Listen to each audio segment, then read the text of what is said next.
Hi, welcome to the September 4th, 2020 Club Cubase Google Hangout. I'm going to do a quick audio test and we'll get started here in just a few moments. Let me just refresh my browser, make sure you guys can hear me okay.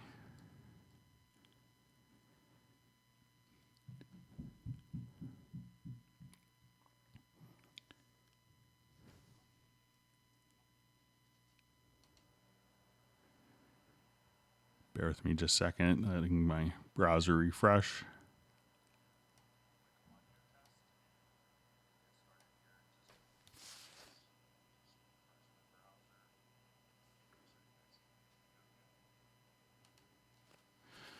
Okay, so it seems like the audio is coming through fine. All right, so my name is Greg Undo. I'll be hosting the Hangout today. I am presenting from United States inside outside Washington D.C. area in Alexandria, Virginia.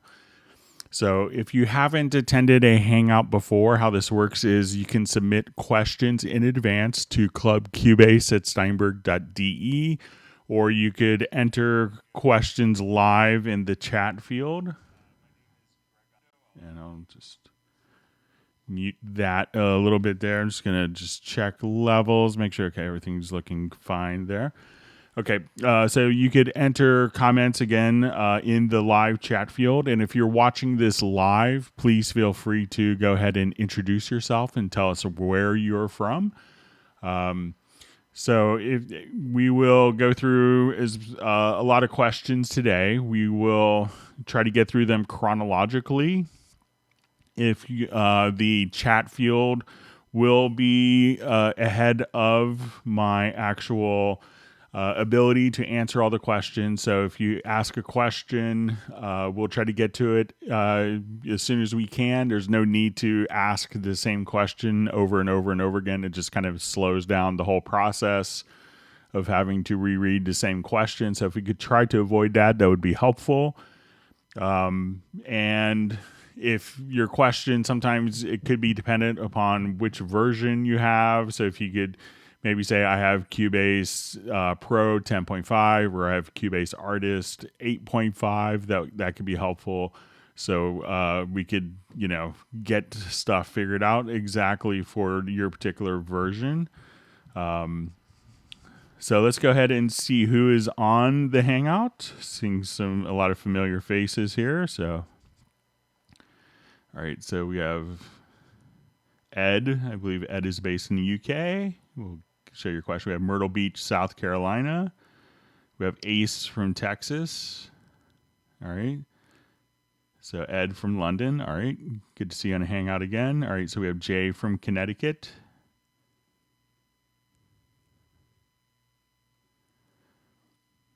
Okay.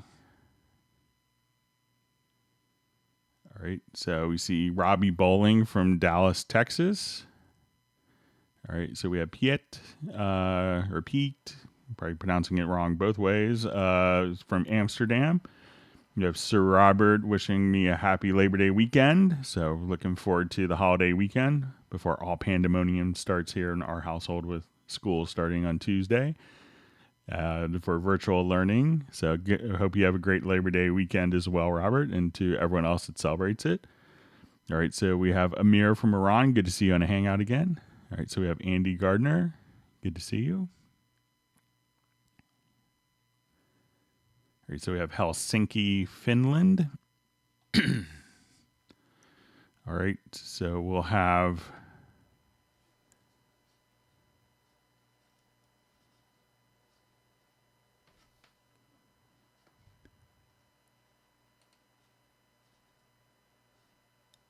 all right, and let me just adjust my computer here really quickly. May have to just.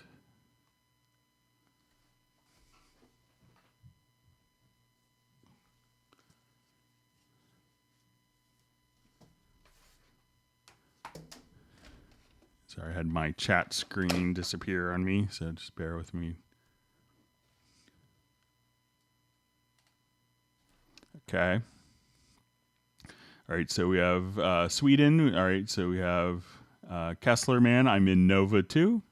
Yeah, let me know what part of Northern Virginia you're in. All right, so we have Taylor from Pine Grove. We have Matt from Fort Wayne. All right. We have San Francisco, California. All right, so we have Fairfax, Virginia, so same county as I live in.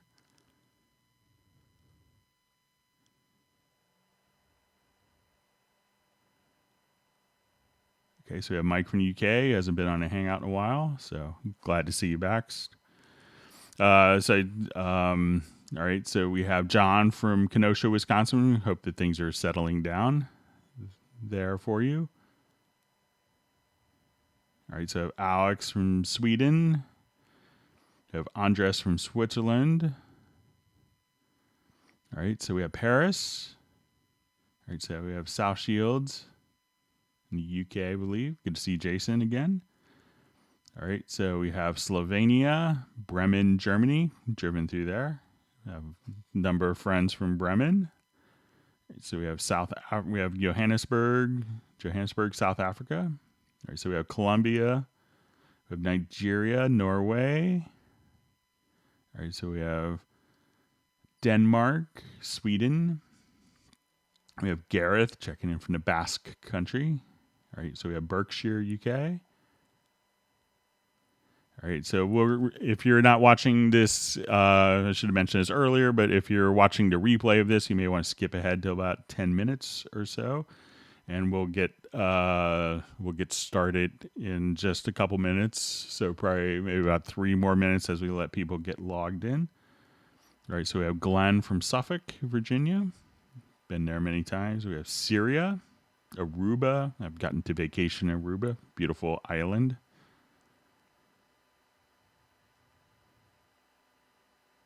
Okay, so we have Agent K.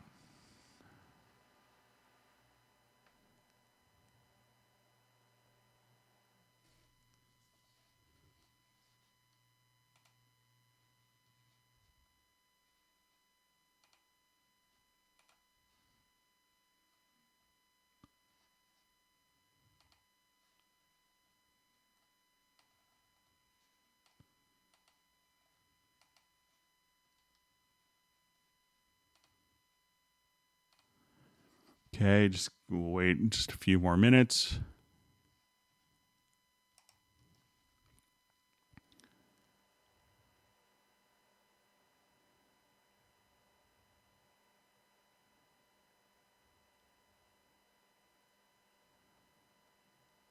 All right, so let's see who else is on.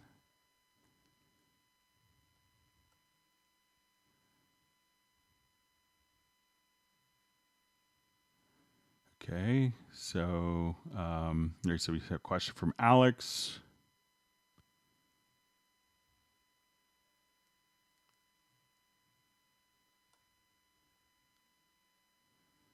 Okay, so we have Russia. All right, we'll wait a few more minutes and get started.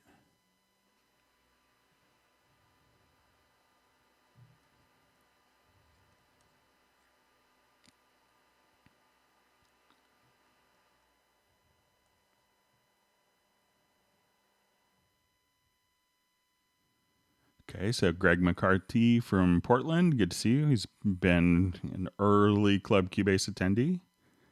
Good to see Greg.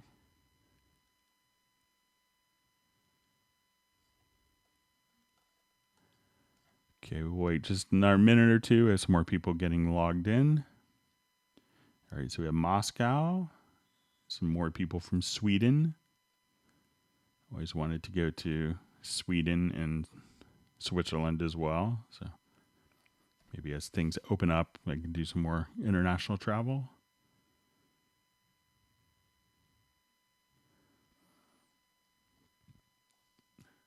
Okay, maybe one more minute and we'll get started. Some more people getting logged in.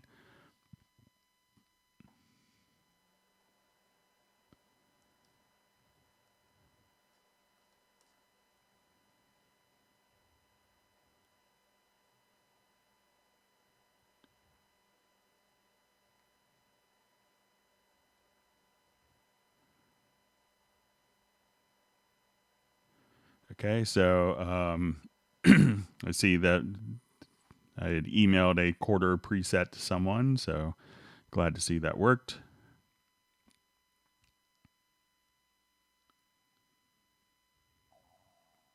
All right, so we have Millard Brown from Pennsylvania. Okay, so let's go ahead and get started. Thanks for all the great introductions. So we had just a question. How do I join the Google Hangout? I saw the post about it on Facebook and then couldn't find it again. I mean, so I can receive notices. So one of the things that you could do to, to be notified of different events is to actually just subscribe to the channel, and then you should be notified of different events automatically. So without having to worry about it. So if you just take a minute to subscribe to the particular channel, then you should be all good to go. Okay.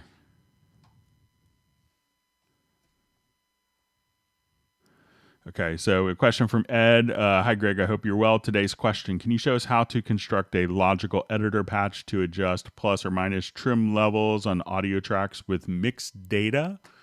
So let's go ahead and take a look. This is for Ed. So just activate in our project. And we can do this in the project logical editor.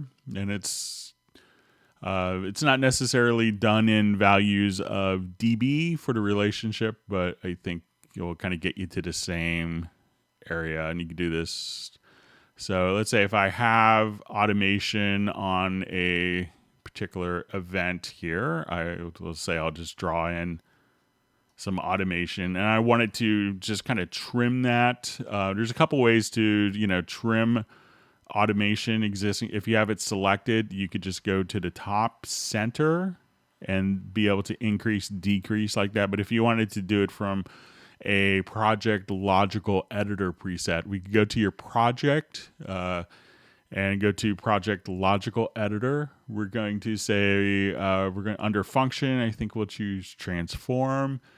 Media type is going to be equal to automation for our filter target. And what we want to do is do a trim, and we're going to multiply by, let me get my keyboard set up. Sorry about that. And we'll set to multiply by like 1.01. Sorry, just get my correct computer keyboard. I have multiple laptops to make the Hangouts happen. So I will just say we're going to multiply by 1.01.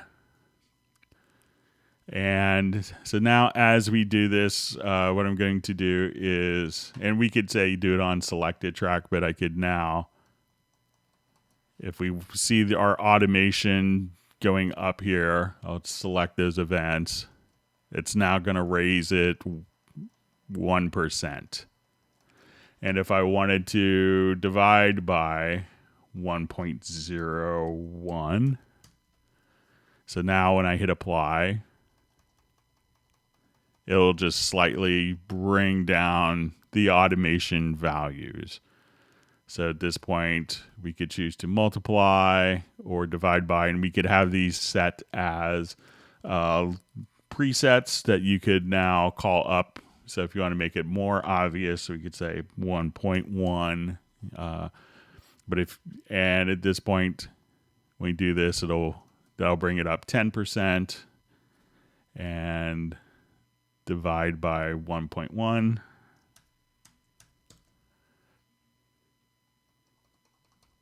And then you could just trim. So I usually use kind of a value of 1.01. And again, it's not in dB, but if you were to think about it, if you want it all to be a little louder, a little softer, you could just simply adjust accordingly and just kind of hit apply and use that as your preset. So once again, function to transform, media type is equal to automation.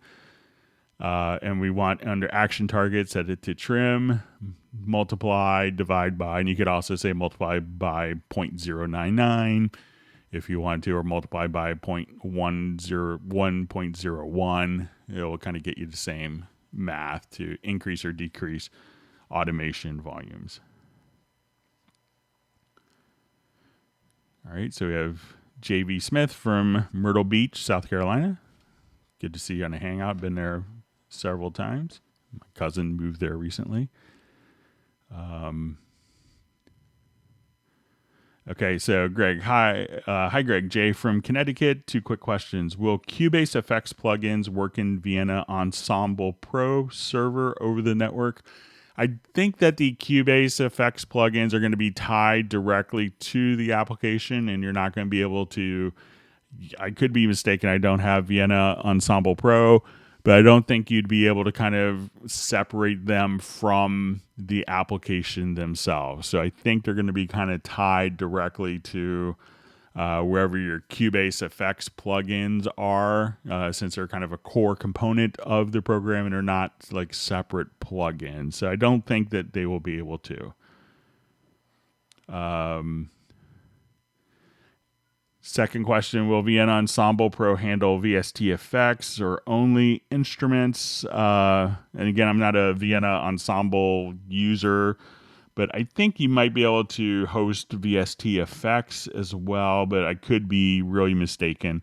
I know most people use it for dealing with, for hosting virtual instruments and be able to work with it that way. But I think you might be able to run effects, but I'm not 100% certain. But I'm sure that there's probably a Vienna Ensemble user in here that could comment on that. Okay, so question. Can you put both a MIDI track and an audio track on top of each other to edit in the editor window? Thanks for your expertise. So if you wanted to, let's say if we have, make sure I'm understanding this. So let's say if I have MIDI parts and audio parts, we could look at it here. And if I wanted to look at it in my in-place editor here, I could, now draw in MIDI events and have those correspond and see them directly on top. And as we wanted to do, different sample editing functions, so if I wanted to do different sample edits, we could this doesn't necessarily correlate visually to this, but if we wanted to also see this in our normal MIDI editors, if you're looking for kind of a correlation, you could have the MIDI editors in sync with the project window by activating this icon here. So if that's not activated, you could zoom independently. Once that is activated, when you zoom, and this way you could say, okay, my audio event starts here, and I want my MIDI notes to start right at that same time. But they're not necessarily on top of each other because they're going to be separate types of tracks, but you could have one physically on top. But let me know if I'm misunderstanding your question, Rob. Okay, let's move on.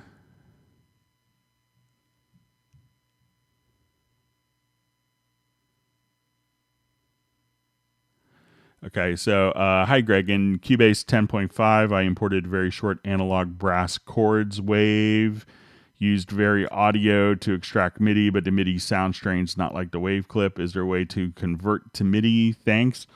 So when we do the conversion between audio and MIDI in VariAudio, it's intended for monophonic audio, and it's not really it's not designed to work with chords or polyphonic material. So it's not going to do just a quick take a chords into MIDI. But if it was a voice or bass or kick drum, something like that, we could do that quite easily. But once again, the VariAudio, the pitch to MIDI is going to be designed for monophonic sources or single voice.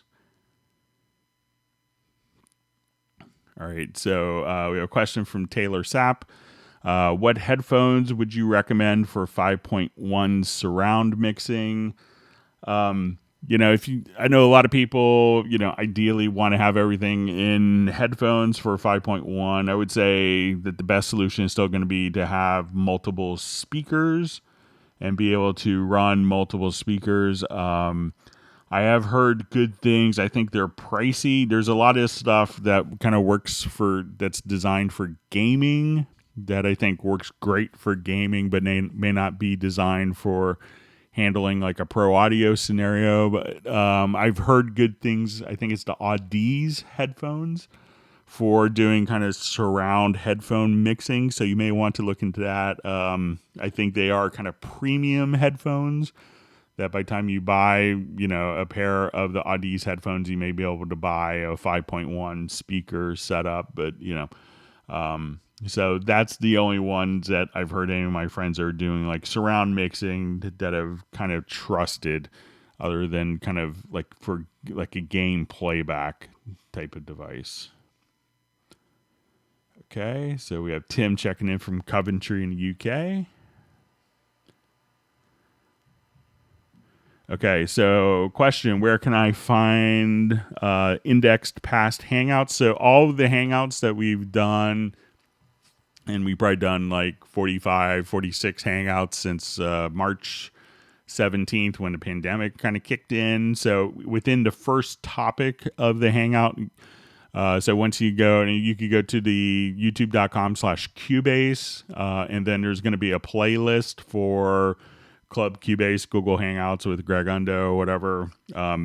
And once you open up the Hangout, the very first comment that's pinned to the top will be an index with all the timestamps. So you could read through all the questions and say, oh, I want to see the answer to this.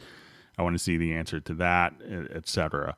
So every single Hangout has its own index that's associated that will be pinned and show up directly at the top.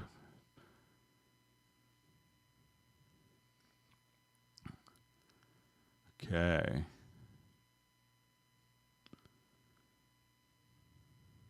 Okay, going through some introductions still. Great to see so many people. All right, so we have Michael from Nigeria. Welcome to the Hangout.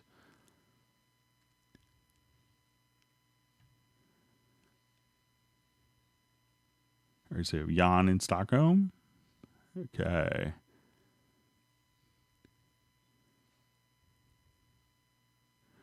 Okay, so a question, can you show me around workspaces? So let's look at workspaces. So what workspaces will allow you to do is to have kind of different configurations of window arrangements. So let's say if you're working on a single screen, you may want to come over here and say, I want it to have a workspace that was going to be my mix console, and I wanted to see inserts and sends, open, and routing. So I could at this point add a workspace. So I'll just say, and we have global workspaces and project workspaces. So global workspaces can work amongst any project, and then we have work within any project. And you may say, okay, when I'm doing a project workspace, I may want to see these particular things in a notation editor, and I want to see VariAudio editor window open in a different screen, and that will be kind of specific to a particular project. So if I wanted to come here, we'll just say mixer. So I will have that as my workspace. I want it to come directly to my project window. We can now add a workspace.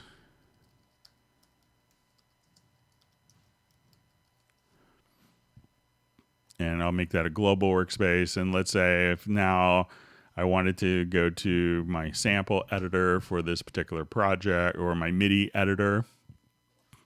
And at this point, I will add a workspace, and let's make it just a project. So I'll say, electric piano.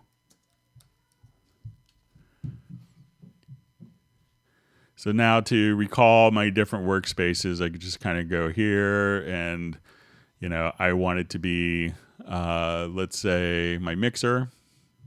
There's everything that we had set up. I wanted to go to my project window, and I wanted to jump to my electric piano view. So instead of having to open up multiple windows constantly, what the workspace is going to allow us to do is to kind of have pre-configured views that are all set up and stored. And again, we could have these recallable through different keyboard shortcuts.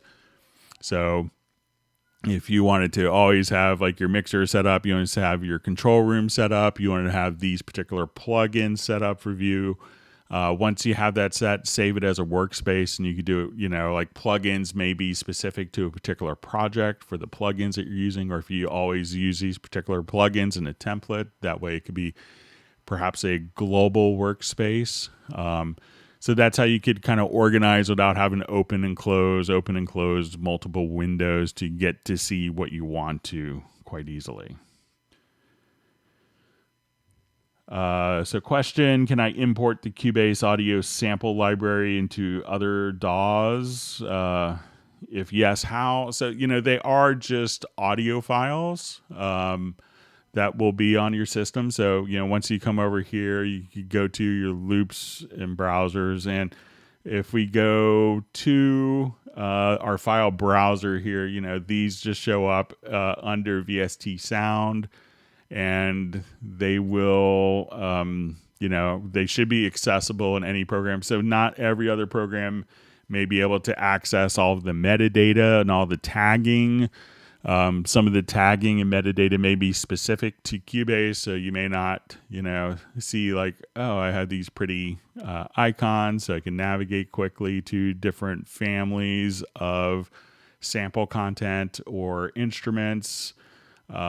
So those may not carry over, but I haven't tried, I don't work with any other DAWs. I think that it may just show up as, standard WAV files, which is what they are. But there's a chance they may be kind of tied to Cubase, but you could definitely give it a try. So.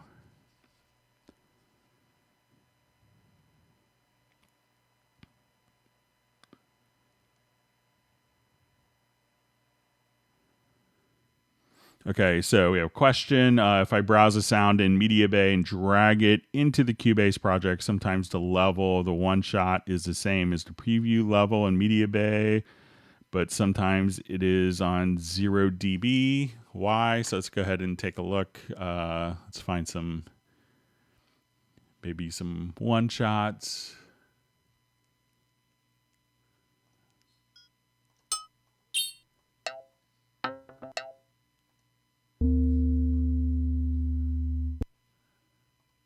Okay, let me just do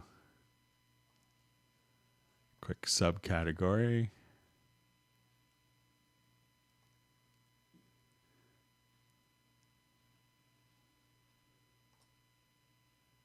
So let's say I just will take some one shots here.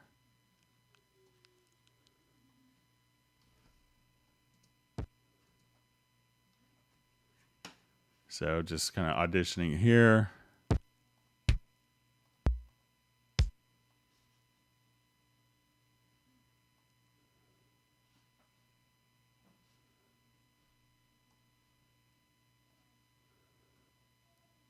So say the amplitude looks pretty similar.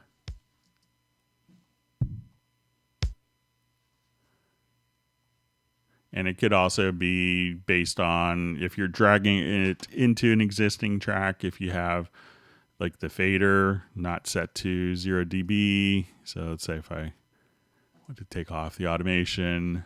So now.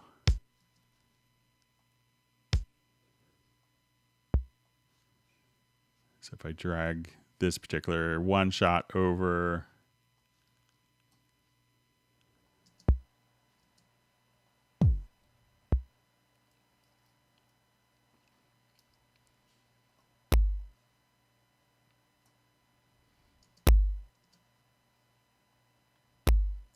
And sometimes if you hear a discrepancy in levels, it could be that this is set, the preview level is set to a different volume level, or the track itself is set to a different volume level here. So if you have this track down, the fader down, and I audition here and drop it into the project, it'll sound softer just because of where the fader is. So, but if I misunderstood, just let me know.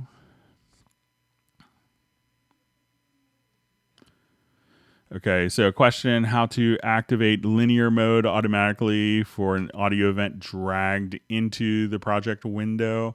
So it really could depend upon what you have, what metadata is actually in the files themselves as well. So if you have the audio file set, so let's say I have this set to musical mode, and I have, let me just find a drum loop.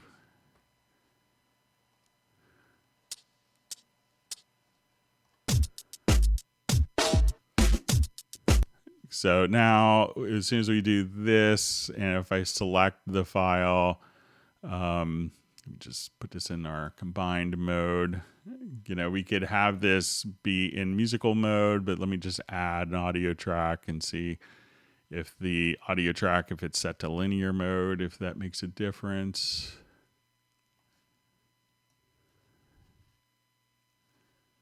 So a lot of the content that you have, for loops and stuff will be tagged. And if it sees it's being tagged, it may, let me just set this track to linear mode and see if I drag a file in, if it switches the musical mode, if it has the context. So you could just simply, select a file and take it out of musical mode directly there. But I think it depends upon if there's like metadata within the particular file, that it will assume that you probably want the file to fit into the time. But you could just come right over here and change it into musical mode from the info line or directly in the pool window. So if you have this open, you could activate and deactivate musical mode directly from the pool. It's a cough real quick, excuse me. Okay. Is sizing applies time stretch and musical mode the same thing? Explain in detail. So musical mode will allow you to, as we drag a file in, will allow us to have that file kind of fit musically in. So I'm going to turn on my metronome. I'll just...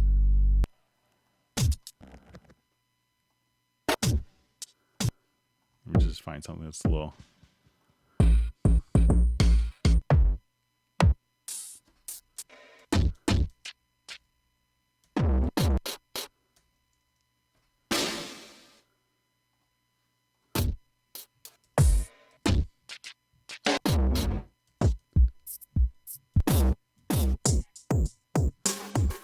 Okay, so if I drag this in, we have this set to musical mode. So if I have my metronome playing,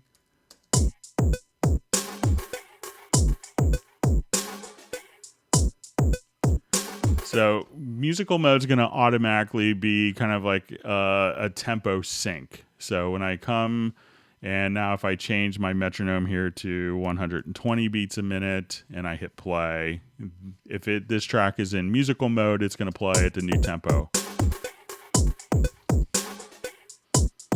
So if I wanted to now put it at 144. Now, if this track wasn't set to musical mode, as I change my tempo, so say I go to 100,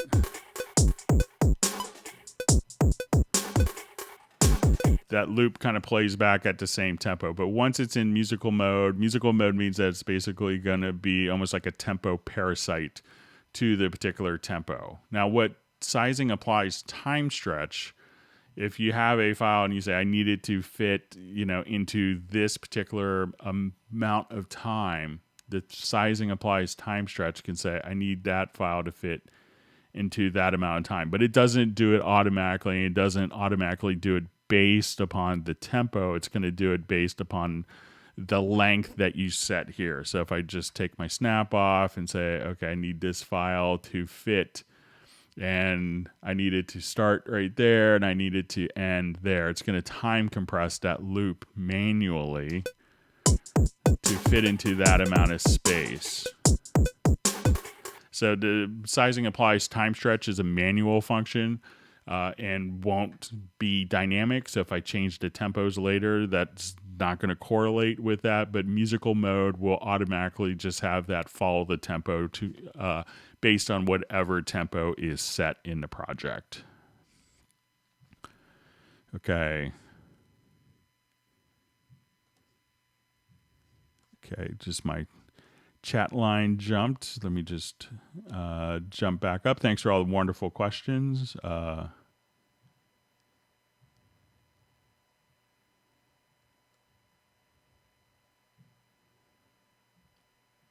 Okay, so question, can you do a brief walkthrough how to set the right levels and limits in the control room for loudness, etc., so my production stays within the right levels when mastering? Thanks. All right, so let's go ahead and take a look here.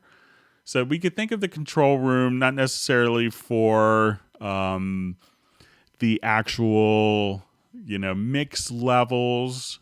We could do that with, some of the metering based within a control room. But the control room, kind of the intention is a lot of people we would see when they would kind of start off. I'll just lock my stereo fader here. So a lot of people that are using various like powered speakers as they play, they would often set the monitoring level from the master fader.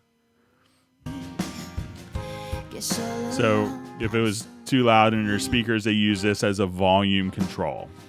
And as we do this can attenuate the mix. So people would have like maybe their speakers cranked up high. And as we look at this, they may attenuate and drop this down, let's say minus 21 dB. And then when they do an export audio mix down, the volume adjustment here that was designed, that was intended just for the monitoring volume is really now, dropping the volume of the exported file. And that's what the control room allows you to do, is to maintain the signal, the gain structure of the mix. And be able to adjust the volume, just the level of the monitoring directly without touching this. So once you have kind of your master fader set, if you wanted to adjust the monitoring volume, this is where the control room.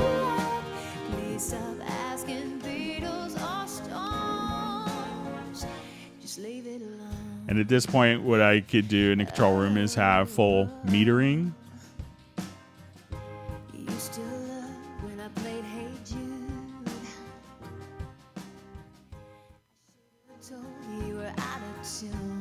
And you want to make sure that you have kind of like a known control room volume level. So I know some engineers that once they have, they'll once they kind of get to a certain point in the mix, they never go beyond this. So they could actually come over here and use kind of like a reference level.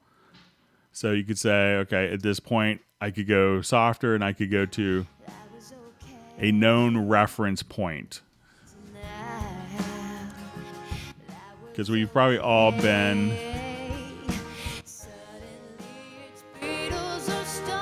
so let's say if I come here and click,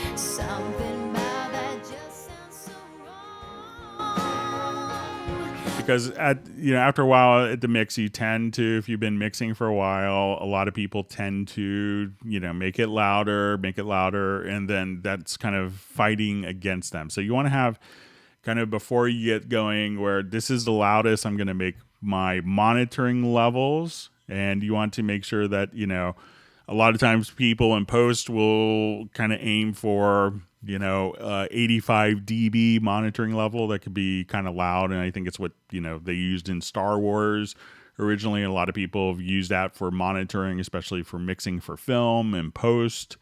But, have just a known reference level, and then you could have your different metering options here. So you could have different digital scales, CAT System 20, 14, 12, Nordic, British, EBU. Or more importantly, you could have the loudness meters, which is kind of how a lot of deliveries are being done now. And we could think of this as more along the lines of an RMS versus a peak meter if you've been mixing with that. So a lot of people may aim for, for streaming services for music. I think like Spotify and a lot of other streaming services, they kind of optimize for minus 14 loudness units. And then you could also have for broadcast, a lot of broadcast organizations in different countries will have minus 23 loudness units. So if you're intending your music to get played for broadcast, you may want to mix towards a minus 23 loudness units. If you want it for streaming services, you may want to aim for minus 14 loudness units. So this way you could have that metering when you're working. But, one of the big intentions of the control room is that you could do this and do your metering without affecting the gain structure of your mix. So there's some tips on using the control room. So hopefully that helps. So hi Greg, is there a quick way to remove instruments from the racks like the side drag to remove effects? I'm not sure if that's applicable for instruments. Let me jump to another project and we'll take a quick look.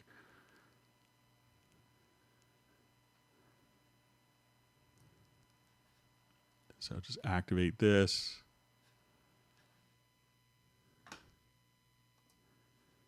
And let's say if I add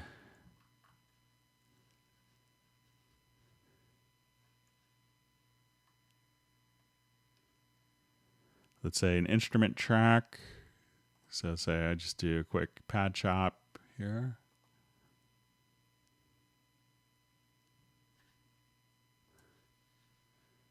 All right, so I don't think there's like kind of a drag. So I think you might just have to, remove the instrument manually, but you could also, if we have that, one other way of doing it is I will just go ahead and remove this selected track. But if I add an instrument track from here, let's say we add a pad chop, and I see this pad chop activated here. So if it's an instrument track, one of the things you could do is as you remove the instrument track, I believe, so we remove the instrument track, that instrument gets removed automatically.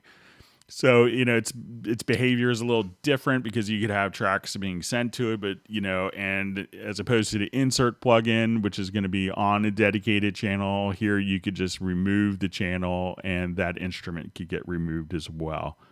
But it doesn't work the same way as kind of the drag. And if you're not familiar with that particular function, if you have insert effects, we have a lot of people that like this particular function. So if you have a plugin here that you want to get rid of, instead of having to choose no, coming here and choosing no instrument, you could just drag to like an empty area, and that will automatically get rid of that insert for you. So you can just drag to an empty area, and that will unload that insert. But it doesn't work the same way for instruments.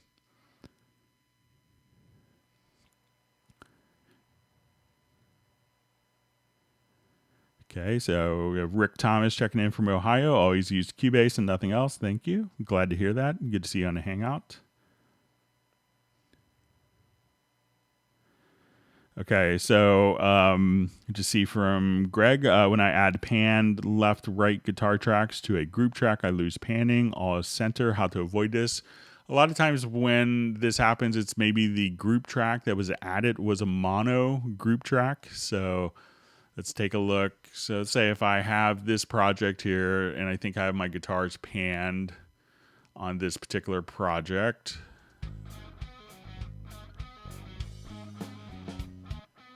So I have a left guitar and a right guitar. So what I want to do,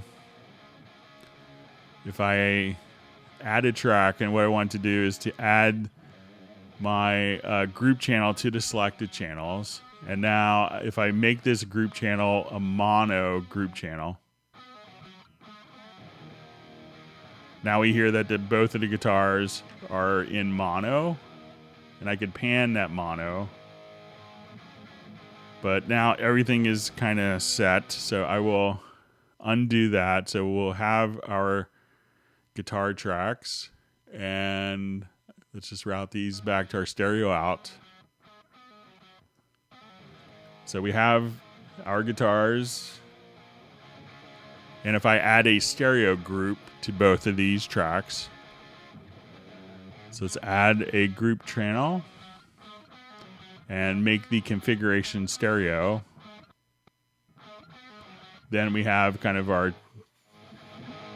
channels and our groups, the stereo tracks preserved within that. So make sure that when you are adding the group track that it is set to be just a mono. So we'll say add group track.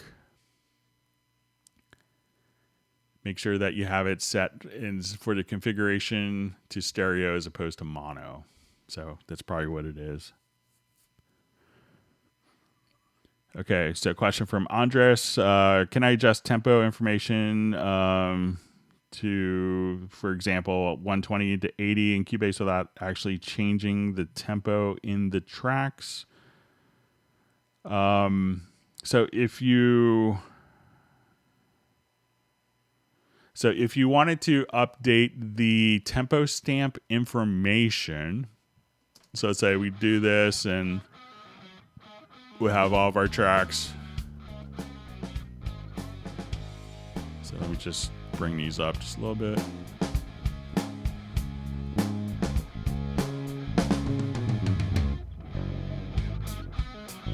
So when we look at the information in our pool window, we can see that these will all be tempo stamped for 100 beats a minute. You could change the tempo metadata within the pool window if necessary from 120 to 80. But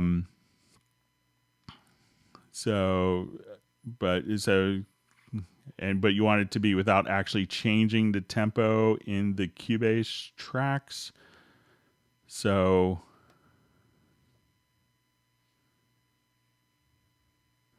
if you wanted these to follow the tempo changes, so all I would have to do is, again, kind of select all these files and make sure they're in musical mode. And so it says you want to change it from 120 to 80 without changing the tempo in the tracks. So if you come here, we could just say, now if I want this to be 88 beats a minute, it'll just play. If I want it to be 120, 144.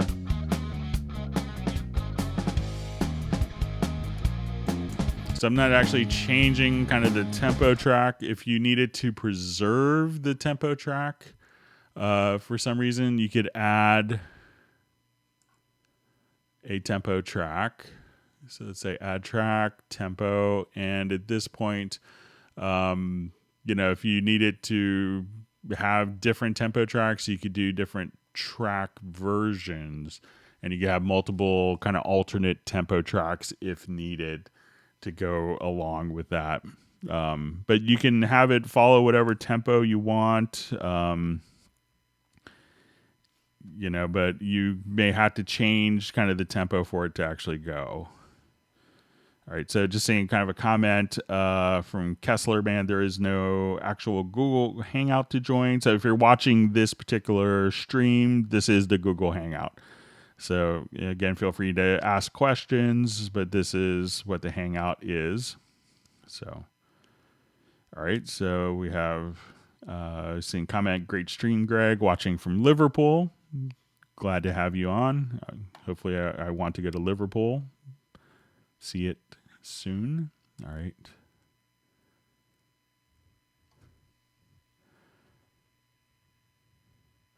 Okay, so hi Greg. Hope you are well and your family. We're doing great. Thanks for asking.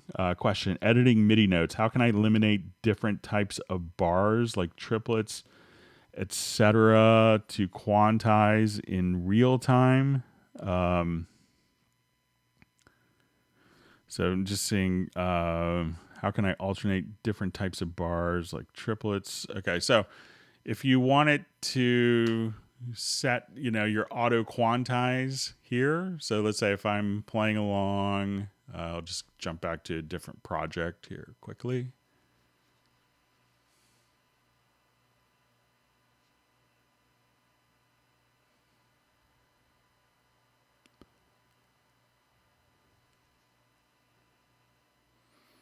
Okay, so let's say if I have... Okay, so let's say I just have a little bit of Rhodes.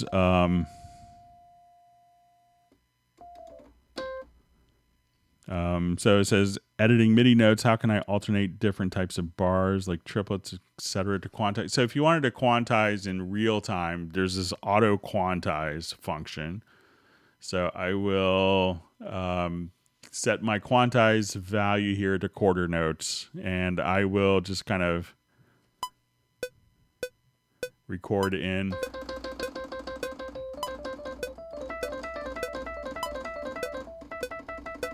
So I'm playing eighth notes, triplets.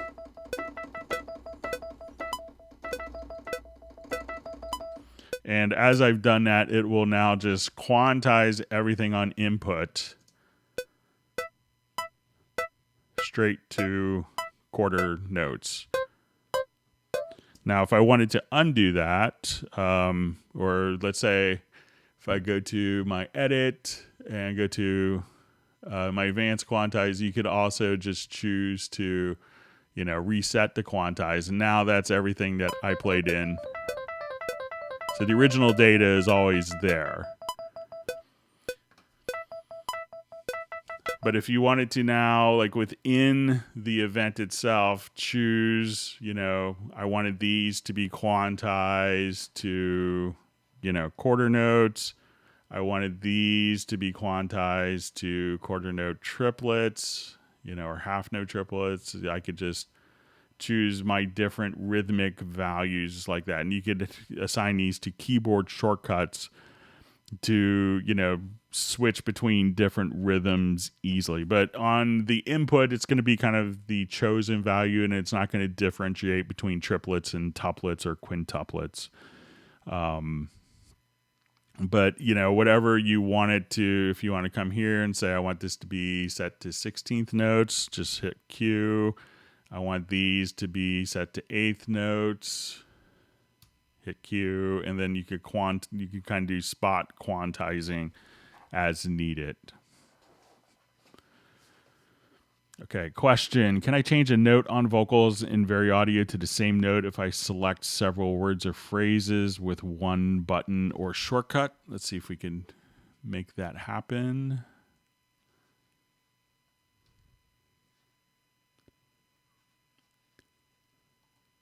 Thanks for all the great questions. If you've learned something new, make sure you feel subscribe to the channel and make sure that you hit the like button. Makes it easier for us to continue to do these hangouts. All right, so let's take a look at our VariAudio.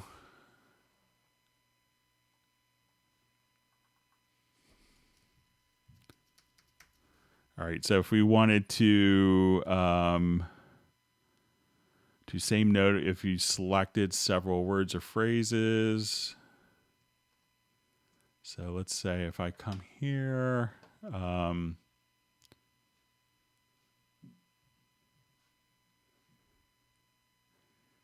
let's see if I just switch it to MIDI input.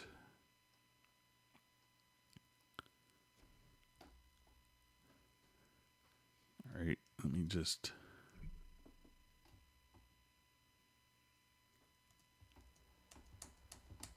So I'm just kind of hitting the MIDI note and hitting the next. But let's see if I could automate that process. Let's see if I move all these to a particular MIDI notes, going to move them proportionally. And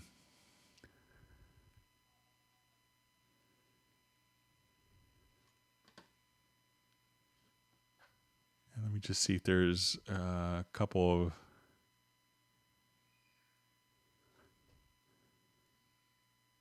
I think it's going to be kind of on a note by note basis.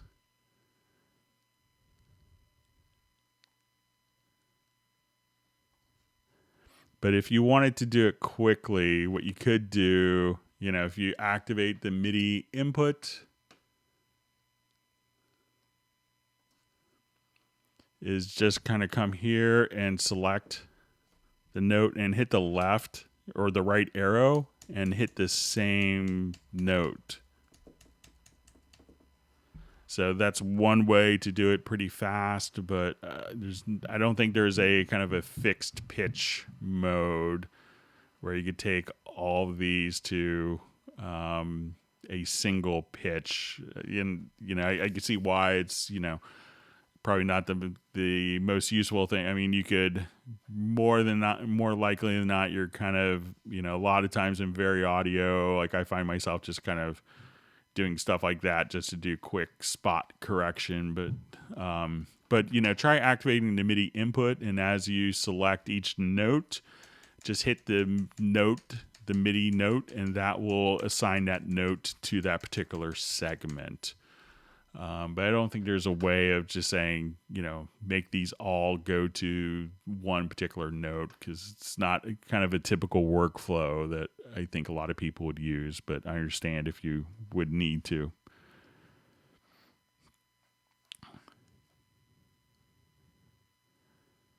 Okay, when you drag and drop, when you drag and drop from a chord track, is there a way to humanize MIDI automatically other than Logical Editor?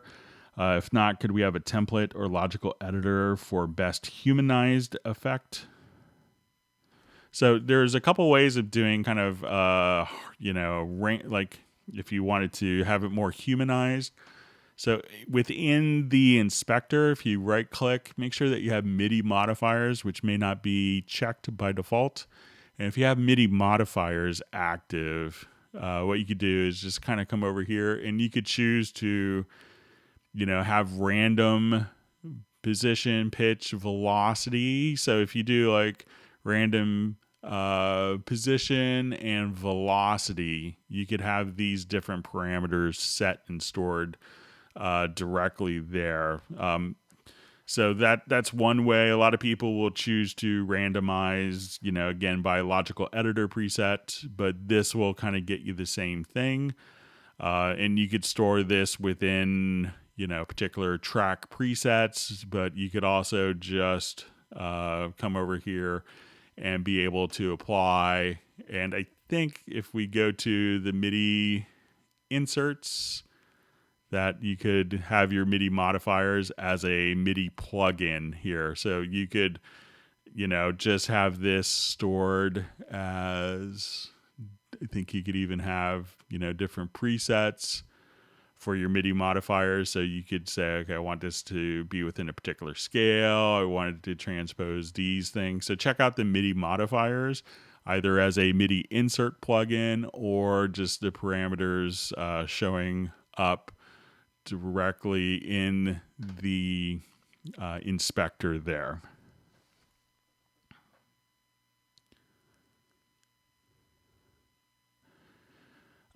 So question, is there a way to use my FaderPort one fader as a mod wheel for my Yamaha P95 digital piano, which doesn't have one? So when we want to, it could really depend on, sometimes the MIDI information, sometimes the little fader ports are sending like control information, but not MIDI information. So if it's sending MIDI information, what you could do is you could transform that using the input transformer. So let's say I go to a MIDI track. Here, I'll just add a quick instrument track. Okay, and what I'm going to do is go to my MIDI inserts and let's go to our MIDI monitor. So see if as soon as you adjust this, like I'm going to move a knob, I don't have a fader port, but if that is spitting out a MIDI message, so this knob that I move is actually spitting out MIDI controller 32. So if I wanted to take this controller and map it to modulation so that I could have that for my Yamaha controller, what you could do is go to the input transformer, and it could depend on, so this is 32, you may spit out, 64, or 66, whatever, MIDI CC. So if it's spitting out a MIDI continuous controller message, and a lot of control surfaces don't do that, but if it's capable of spitting that out, we can now go over here to the local control, and we go to local control on the input transformer. So we can see this little squiggly line here. We want to activate the module. So I'm going to say we're going to transform, and we're going to take type is equal to controller. And what I want to do is say value 1 of the controller, I want to subtract 31. So 32 minus 31 is 1, and MIDI continuous controller 1 is modulation. So make sure that this module is turned on. Now as I move that knob, it's going to do modulation, controller 1. So that's how you could do it. So if you found out that it was transmitting MIDI control, 89, you would say, we want to say our MIDI controller, and then we want to take value 1, which is the controller number, and subtract 88. So that 89 minus 88 equals 1. And at that point, you could do that. So there's a strong chance that the fader port won't transmit MIDI CC data, and there's but if it does, you could do it just like that, and if not, it's kind of a limitation of the of the fader port itself. So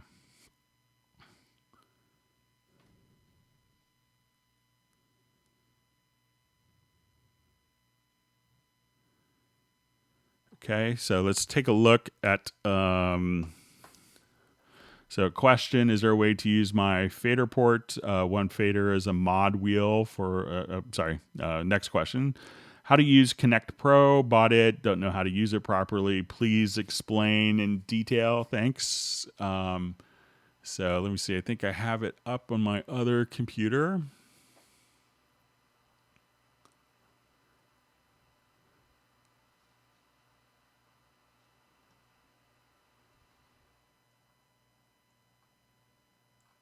Let me find a quick project here.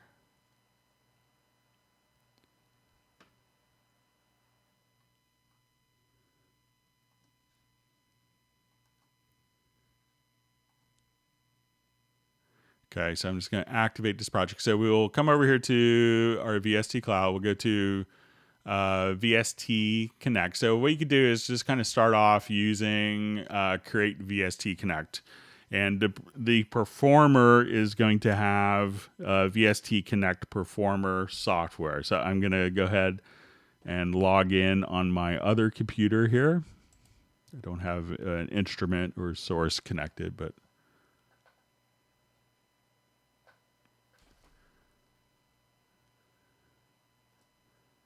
okay. So at this point,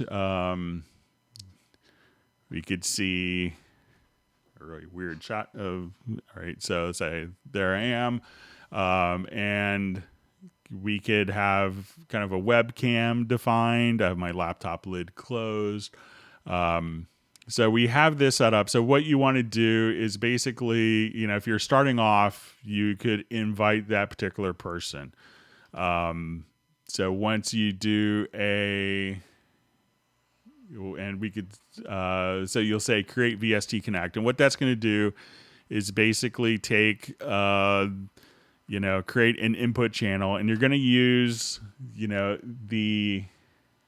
VST Connect, you'll see it utilizing kind of the control room functionality. So let's say if I have a source here, so I have drums playing from Groove Agent. So what I do is I'm going to send all of my tracks directly over. So I will look at this track and I'm going to go to my Q sends, and my Q sends are now sending this out to the VST Connect. So if I'm going to switch my audio interface so we could hear what's going on the VST Connect side over, so I will look at, okay, so and I'm going to shut down volume on one thing over here.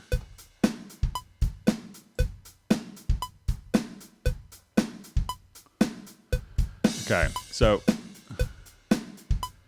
now what I want to do is this, as soon as I have this going out, this Q mix is being sent out to the performer. So we could hear the performer kind of jump over here.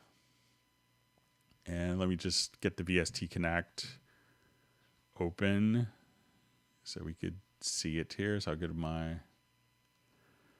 Okay, so at this point, we could see... so once we have that Q mix set for this particular instrument, so what we want to do now is this is going out to the performer. So as we hit play... Now, what the performer hears is actually going to be just delayed on their end. So at this point, we need to set up kind of the Q mix. So this Q mix sends out either from, multiple tracks or just a single track. It's going to send this out to the musician. At this point, when we want to listen to, we could communicate with the musician. We could see them in a webcam. So if they're like not singing in the microphone, we have control of that. So you could actually talk and communicate with them. You're going to have a talk back enabled. So if you want to talk, you could have your talk back set up. So let's say when we hit play, we have that delay. And what it's going to do now is we could just hit record. And you probably want to not have that set to monitor. And on your track, what it's going to do is when you hit record, this gets sent over to the performer. The performer at this point can hear it, they record, and then that signal is sent back from the performer directly back into your session so that you could monitor and have the files recorded. So with the VST Connect Pro, we could do MIDI, we could do up to 16 tracks of audio. Once you have the audio all set up, you could go to your recordings, and then you could choose to transfer the recordings. Everything will be recorded directly as a FLAC file into your particular setup. So the things that a lot of people, you want to make sure that you're using kind of a wired connection because you don't want fluctuations in the speed. A lot of people, so that's a big thing. And when you kind of see all the green lights after you kind of invite them, and it's tricky to show in kind of context of a hangout, but you could have control of the performer software, the different recordings. But the critical thing is, for the tracks that you want is just to have the Q mix set out for them. And as you do the recording here, we could choose to have your VST Connect as the input and then just hit record. So, and that's really kind of all you have to do. So kind of play around with it. And if you have the VST Connect Pro, you have the option of kind of, experimenting and testing with it within the same local area network. So, but that should help you with that. So we'll go ahead and move on. Okay, so just see, hi Greg, crazy Cubase issue. Use a VCA to automate volume to tracks. Let's see if there's more of this. Okay, so we'll show you how to do that. Just open up in our project.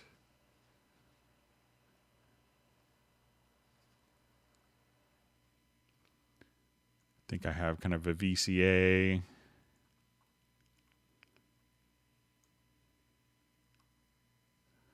me find this.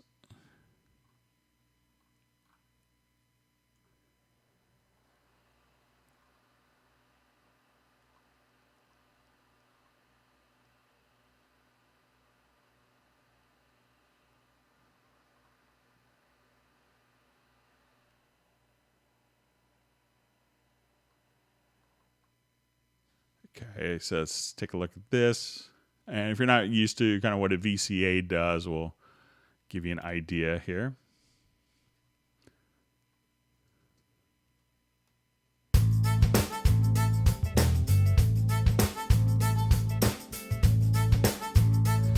So let's say I have all of my drum tracks here.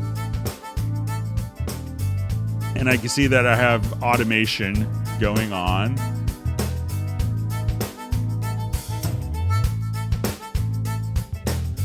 And let's say I have automation that's going on in contrary motion. So I have some tracks going up while others go down.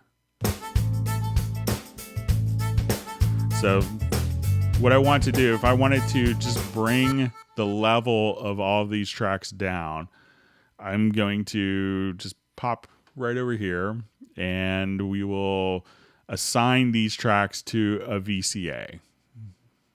So I will come here and I have existing automation. So I add a VCA fader to the selected channels. So if I wanted to bring all of my drums down in volume, I could bring down a VCA and we can see that even though I'm bringing like my VCA up, some of the tracks are still going down in automation in contrary motion. So if I wanted to automate this, I could just come here again, and as I automate my VCA,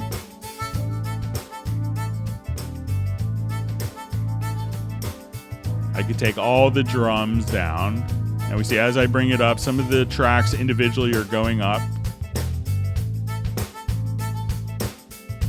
and going down in contrary motion of what the VCA is.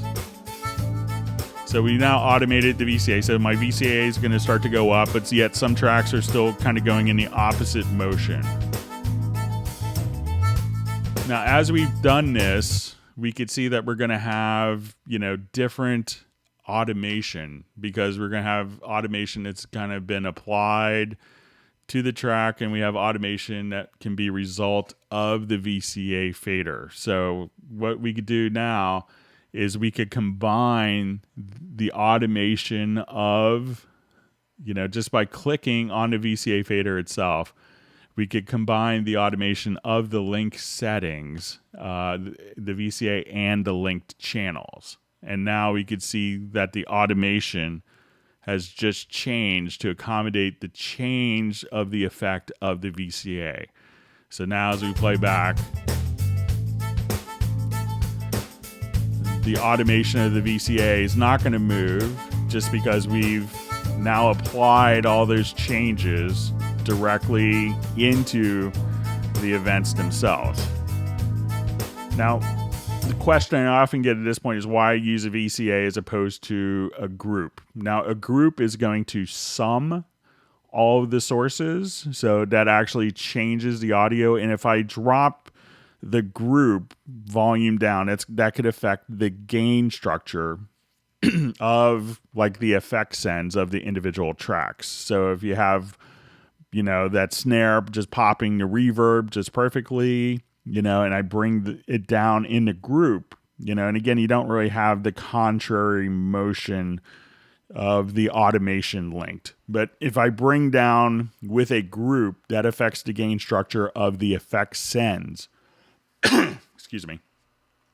But if I bring it down with the VCA fader, the VCA doesn't sum, but what it does is it actually will not affect the gain structure of the send. So if I have the snare just hitting perfectly with the reverb, I drop kind of the volume of that particular track without affecting the gain structure of other, subsequent routings like our effect sends. So that's how kind of the VCA automation works. So let me know, JazzMac 36251, if So a lot of people don't understand kind of the correlation between combining the VCA automation and the link channels together. But otherwise, those two, it seems like you may have two different sets of automation going on.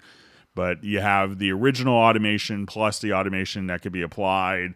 That is the effect of the VCA when employed, and then going into being able to combine those to coalesce those together.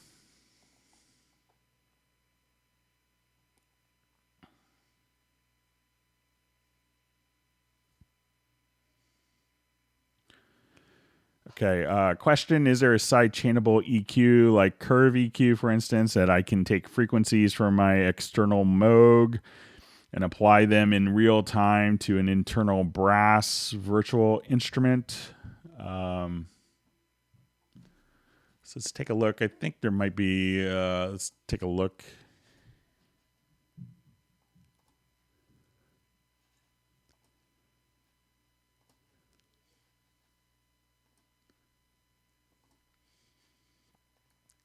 So let's take a look at frequency.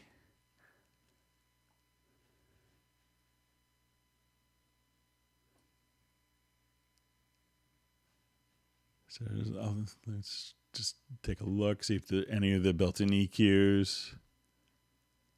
So I don't think curve EQ would have the side chain. Let's just take a look, see if some of the other ones.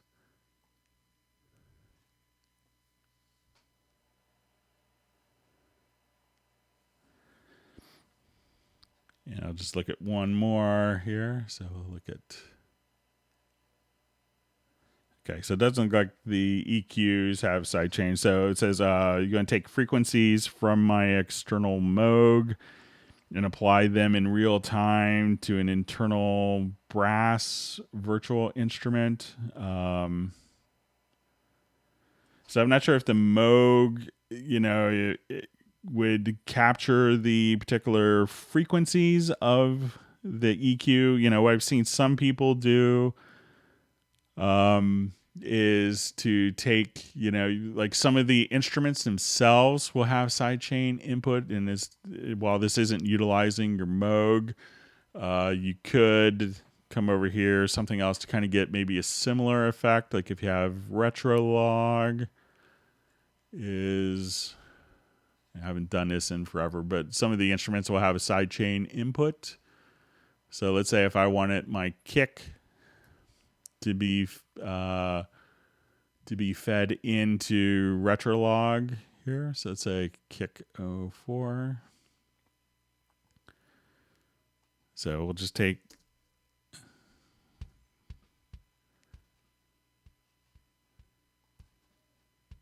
all right, and I'll adjust my fader up here.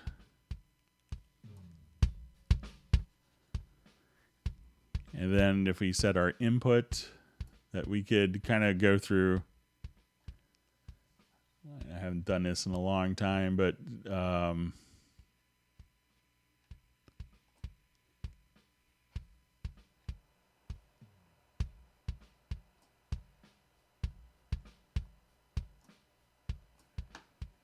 here you could kind of sidechain and access the filters of the synthesizer for particular tracks. So, there's, let me see, I may have just the Retrolog muted.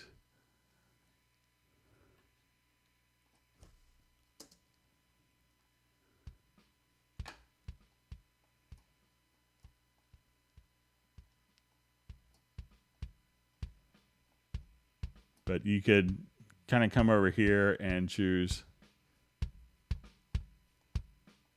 to sidechain directly into an instrument, but so, if you wanted to take frequencies from your Moog and apply them in real time to an internal brass instrument, I'm not sure if the sidechain input would, allow you to do that on the EQ. So I don't know a way to do that, but I could think about it a little more and kind of play with it over the weekend some.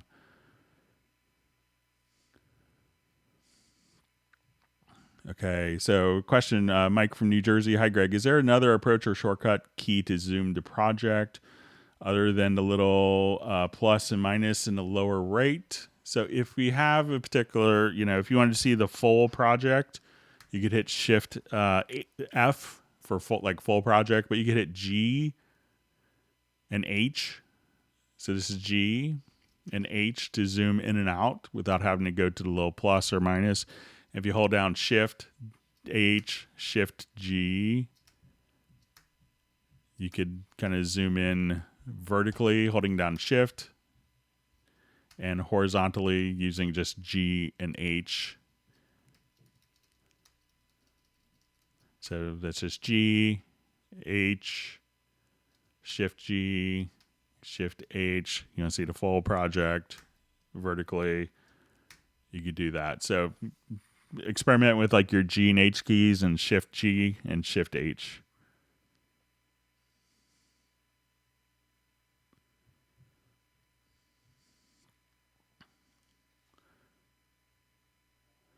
Okay, so let's see. Hi, Greg. Is it possible to export a 24-bit file from Dorico? I only seem to be able to do 16-bit files. Let's take a quick look.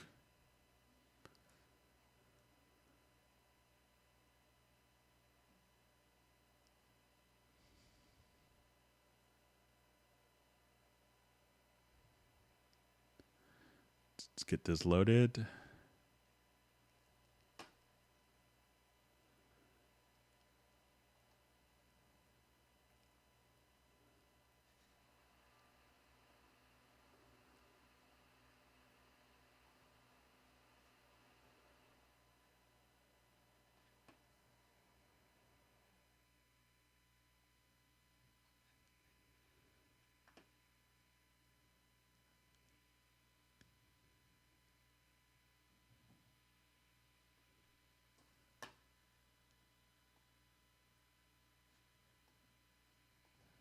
So it doesn't look like, let's just take a quick look. I will.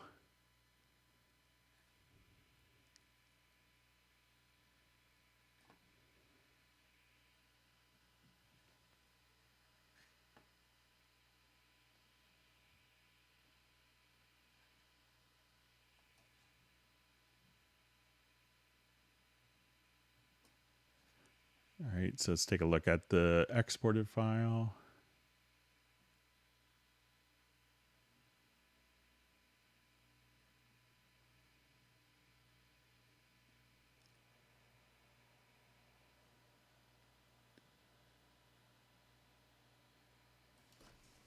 All right, so we'll wait for that to happen.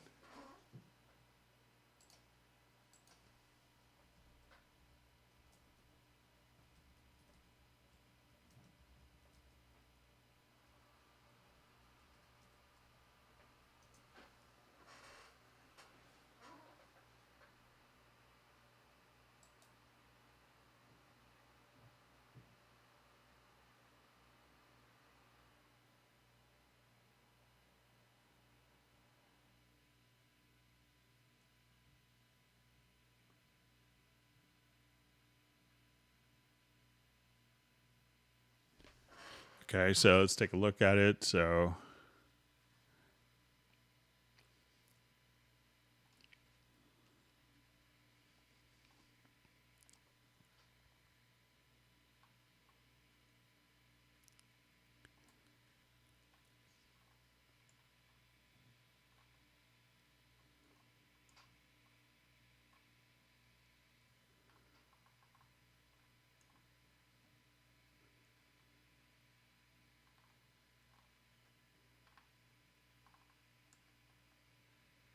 All right, so just in reading through some of the quick Dorico forms, it looks like, and I might be reading through some of the older ones.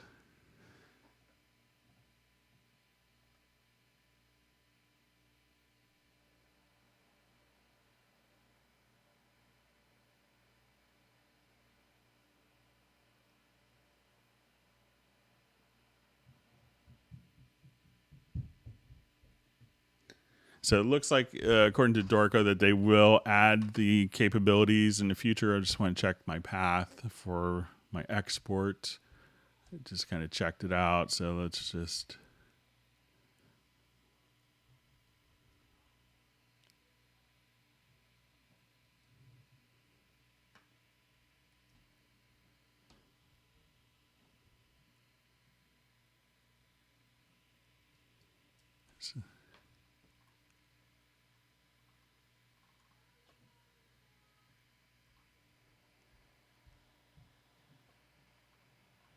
Just see if I could...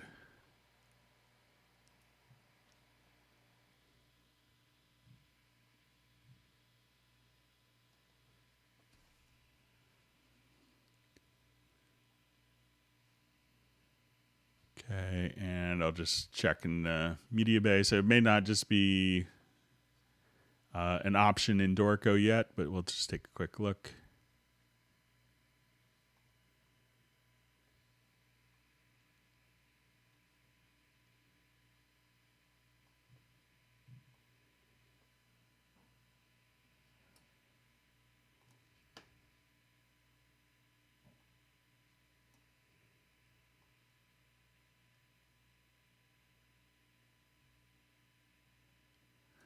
So it looks like that took a 24-bit file, but I saw some discussion. This could be an older instance of Dorico, but that looks like it's... I'll just do a new project just to make sure. Or we could open it in WaveLab as well. And we just import that particular audio file.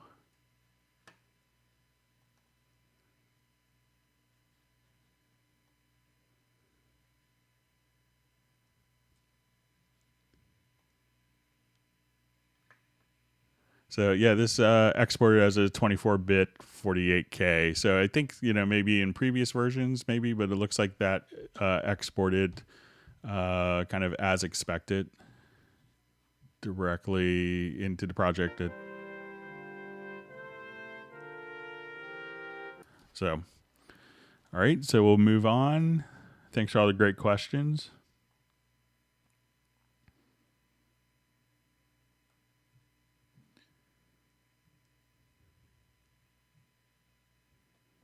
You can see someone, Andy Gardner, mentioning that he bought Corsair headphones 7.1.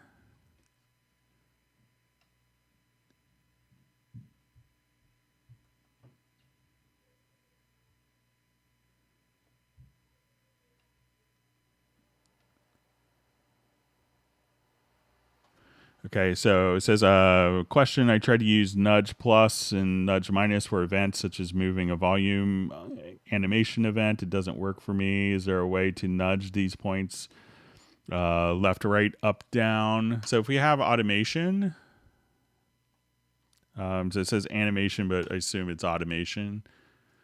If not, let me know. So let's say if I have these automation points. So if we have these selected, like most of the time when we nudge events here, we could move the actual event. So, but if we have these selected, so I'm just holding down Control or Command plus the left and right arrows to nudge these.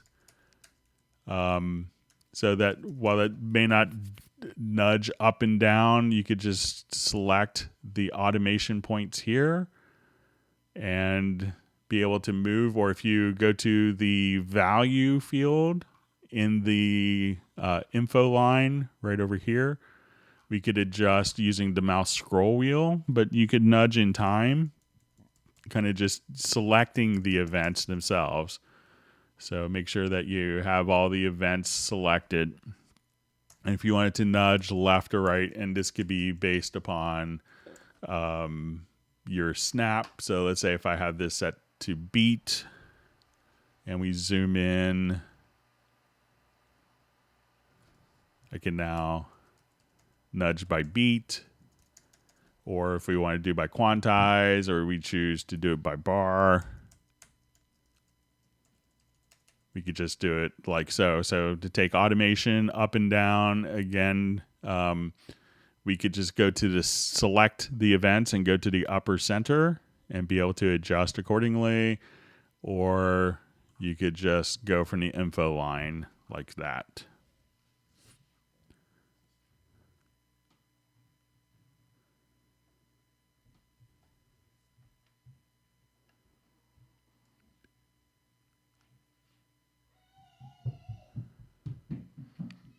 All right, so I see how to change volume from volume control from inspector after I've done volume automation, like disabling automation to change. So, if you come here, I will just, let's activate our read write. So let's say we're playing.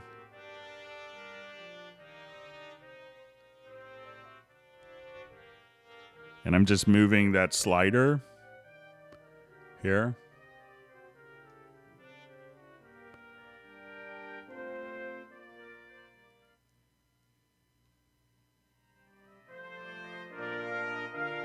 And that's writing it in. If I go to the fader, I could also just move the fader.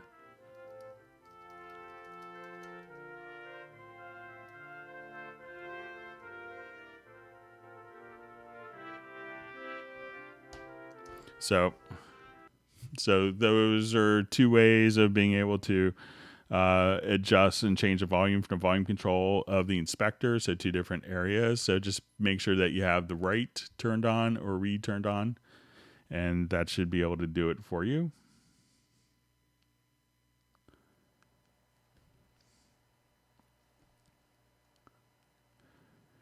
Okay. Hi, Greg. What is the advantage and when should musical mode be used? So musical mode is like really helpful if, you have an existing track. So let's say if we jump back to, let's just say, so let's say if I wanted to have a drum loop to add to a song, but the drum loop is a different tempo. So if I come here and I'm like, okay, I just wanted to add a particular,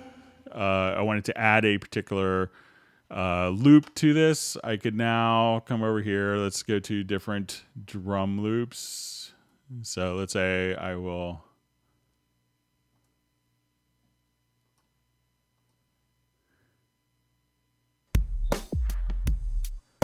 So let's say I wanted to drop this drum loop in kind of right on the beat. All right, so I'll just add this as a new track here.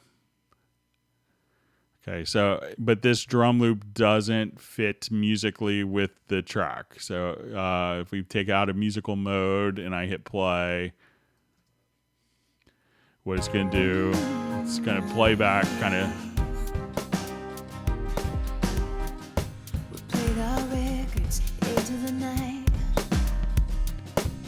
But since the file itself has its own kind of metadata in it, so what we could do is just kind of come over here and enable musical mode. And now that musical mode is enabled, the timing will work for that particular track. So when we hit play,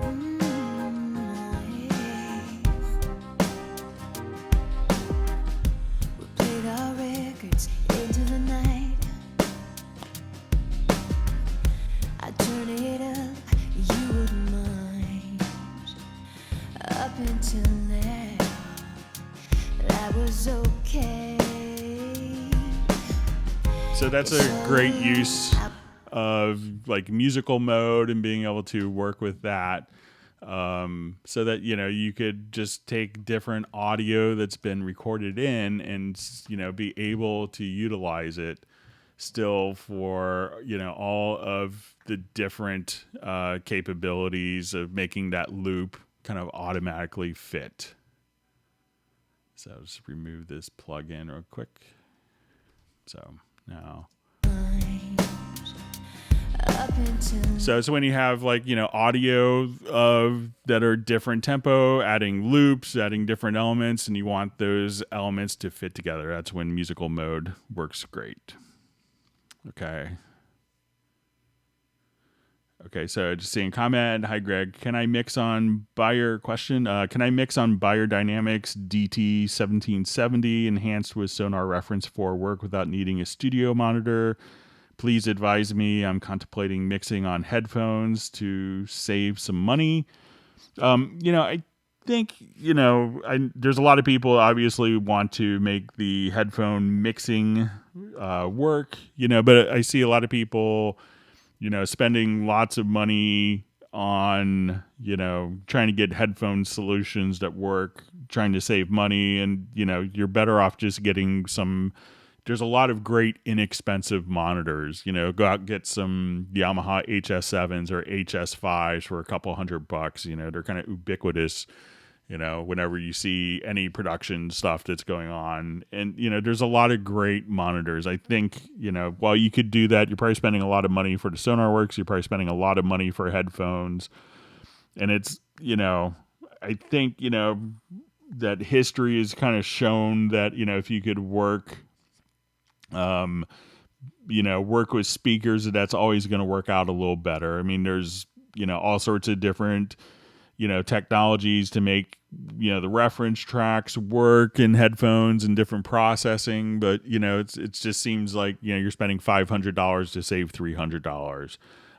So, you can do that. And, when I was young and didn't have my own studio monitors yet, I relied on my headphones because I could go to different studios, and I had, Sony MDR V6s, and it was my personal reference, and I knew what, how to mix on them because it was my limitation. But, ideally I would, with the advent of such great inexpensive studio monitors, that by the time you buy expensive headphones and a system to work with the headphones, that you may save money just buying, get some Yamaha HS7s or HS5 speakers. And I think you probably be better off in the long run. So.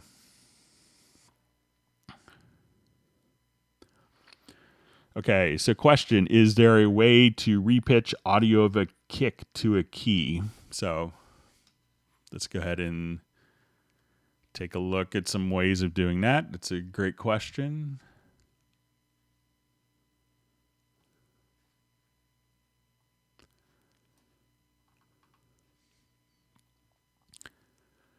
So there's some easy ways of doing this.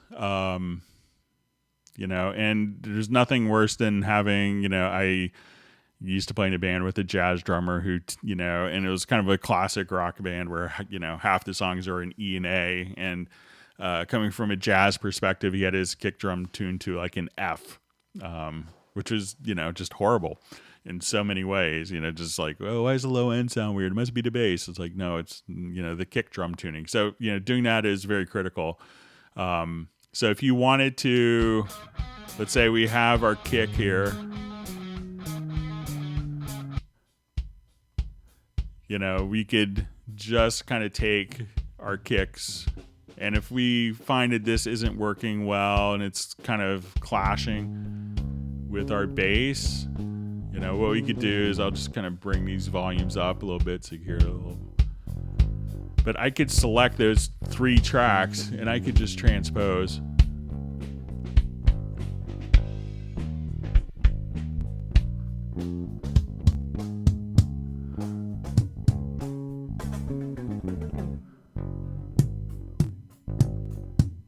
So there's an octave up.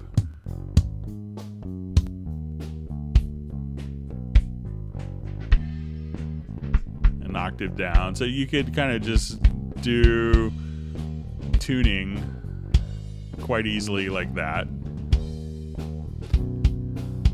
I know some people that will go as far as to, so let's say we're here and we want to know what the pitch of the kick drum is, come to VariAudio, and a lot of times we'll see if we catch our kick frequency here. Okay, so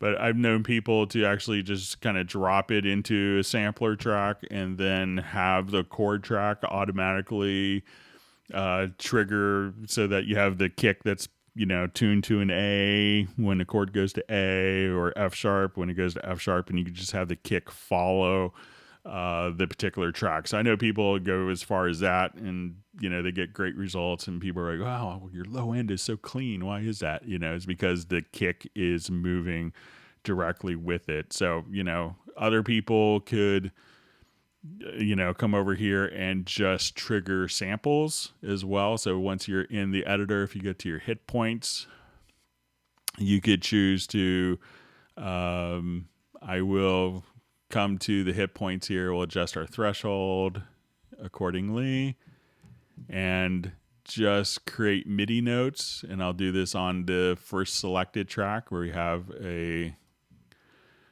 drum instrument loaded up. So I will again just, so we have a copy of Groove Agent loaded here. And we'll just say create MIDI notes on the first selected track, and let's put it onto C1. And now anytime we do this, it's now just triggering MIDI.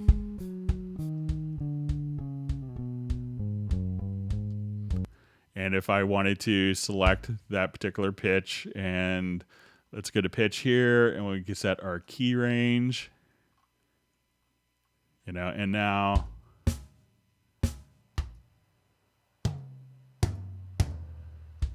you know, you could choose to, you know, if you wanted to just, you know, clear, you know, if you wanted to just set that one particular sample and map it chromatically, you could do that within Groove Agent as well. So a couple of different tricks that you could do. But, you know, if you find that, you know, your kick is tuned to F and the song is tuned to E, you know, just, you know, feel free to change it just by selecting your kick tracks and, you know, tune the pitch. And, you know, like I had a friend of mine worked, you know, did live sound for Rush for a long time. You know, in the early days, you know, for like 75 to 85 or so. And, you know, and he was like, yeah, you know, why there's so many tom-toms is depending upon the key of the song is which toms get hit, you know, because they're kind of tuning and thinking in pitch of that. So a couple of tips, Andy, for working to get your pitch of kick drum to work.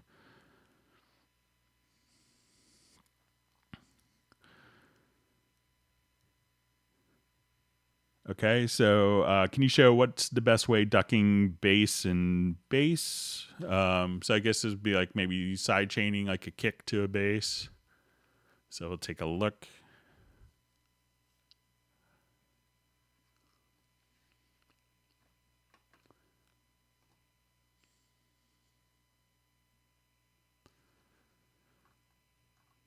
So let's say if I have something like this, and I wanted to side chain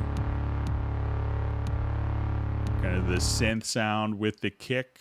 All you have to do is just select that particular track. I'll just do it in the mix console here. So say as we go into our insert effects,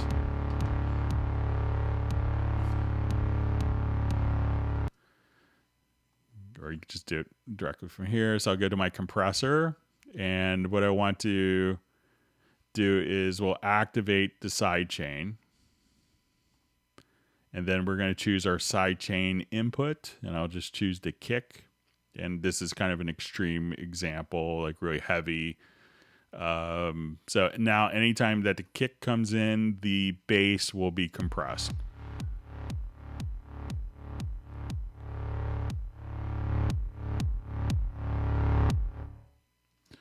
So again, just go to the channel that you want to be kind of compressed.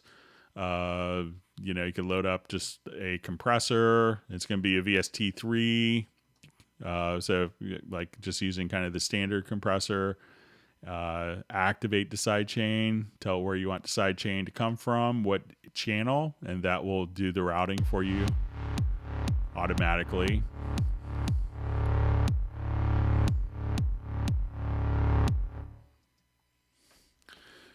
All right, so question, is there a generic sample translator that could make Kontakt libraries readable in Halion?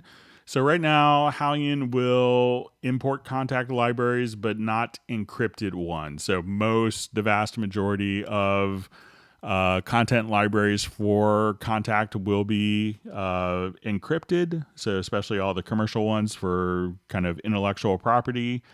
But you know, by itself, if it's not an encrypted library, so if you've done like kind of a custom library, you could do that and open those directly into Halion already. So. But, you know, we respect kind of the intellectual privacy and don't want to try to get around encryption, you know, because we wouldn't want people to do that to us. Okay, my timeline chat field jumped ahead, so let me just go back.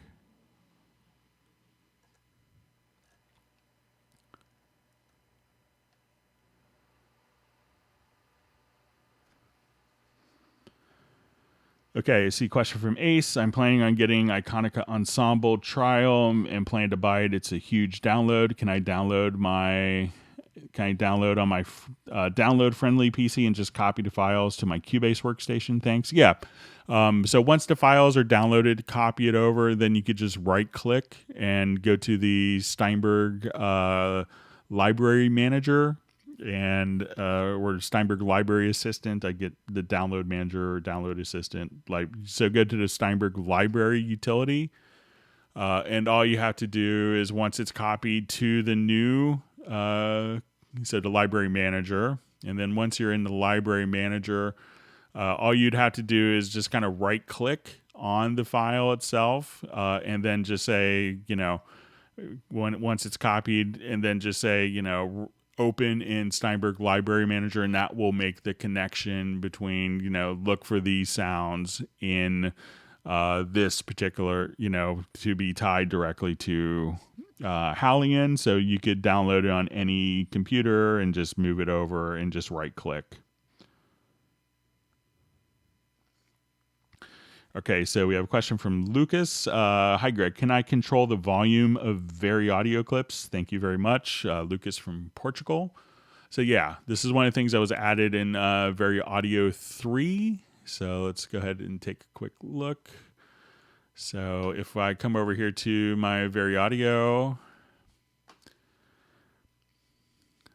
and we'll just kind of blow this up a little larger.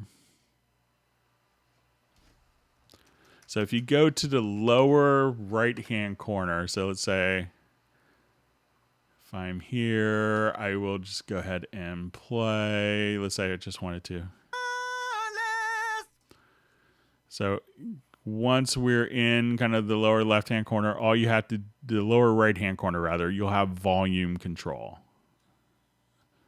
So this way, and you could also do it directly from here. So if you want that last phrase, or like while you're doing editing, if you're like, oh, this is, you know, this segment's too loud. So I can say, okay, let's just bring that down. And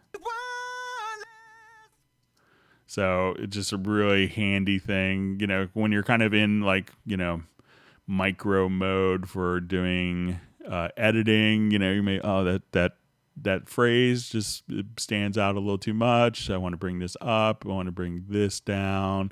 You know, this is maybe a plosive. So I just wanted to adjust that. So go to the lower, and if you don't see that initially, you'll see the Smart Controls tab here. So it may just be set to default, but try set that to show all Smart Controls. And then once that's done, then the lower right hand corner will be volume. The lower left hand corner will be deformance. So you could adjust directly there. So lower right-hand corner, but make sure that you have the smart control set to all.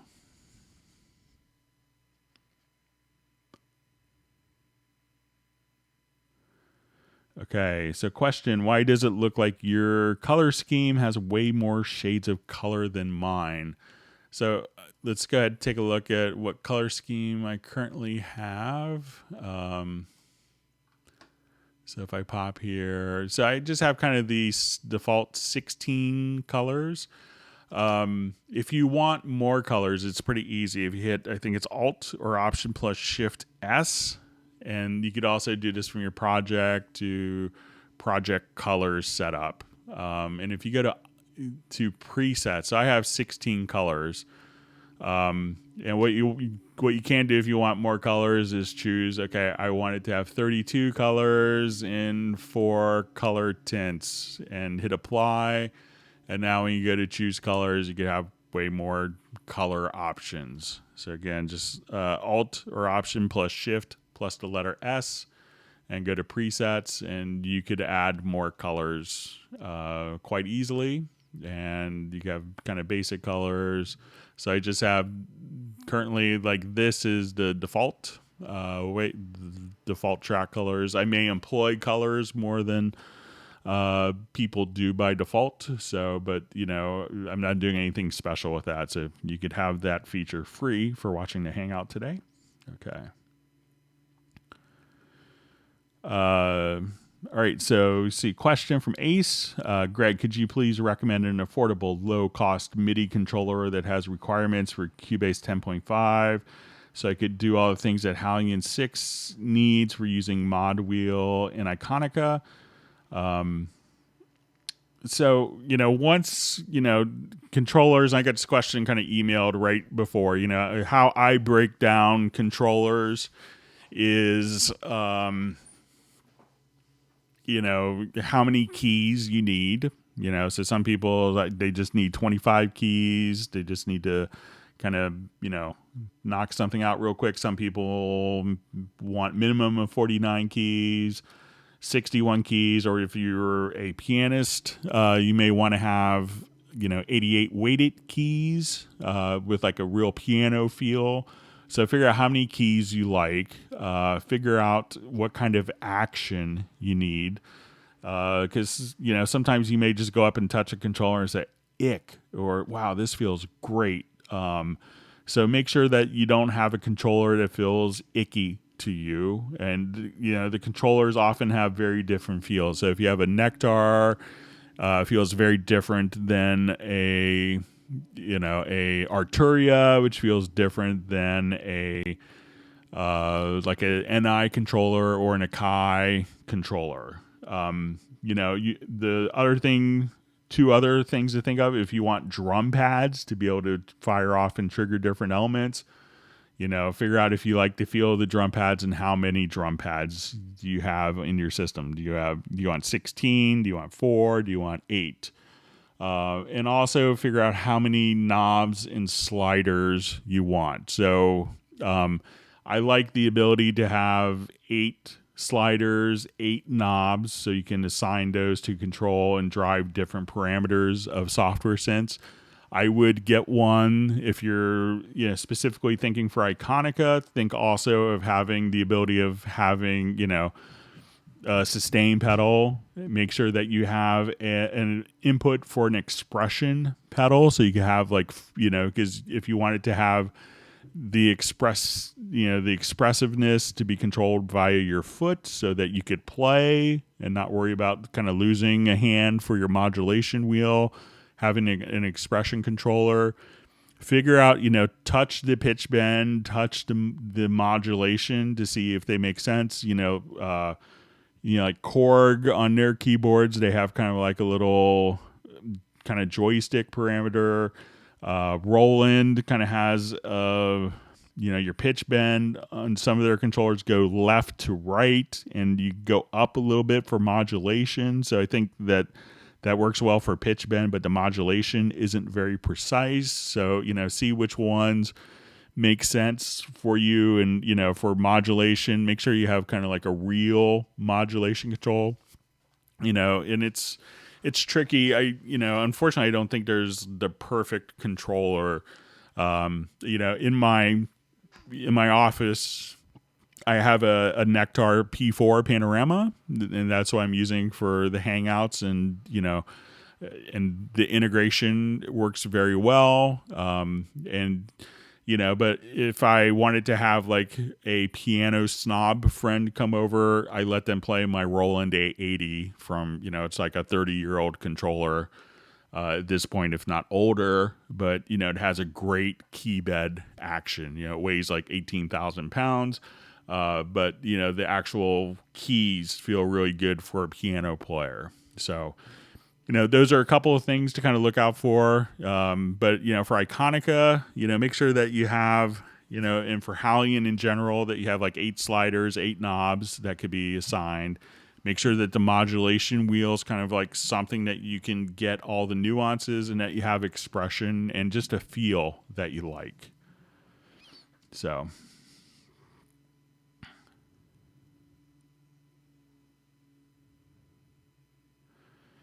Okay. Hi, Greg. Is there any way to split drum tracks in Cubase?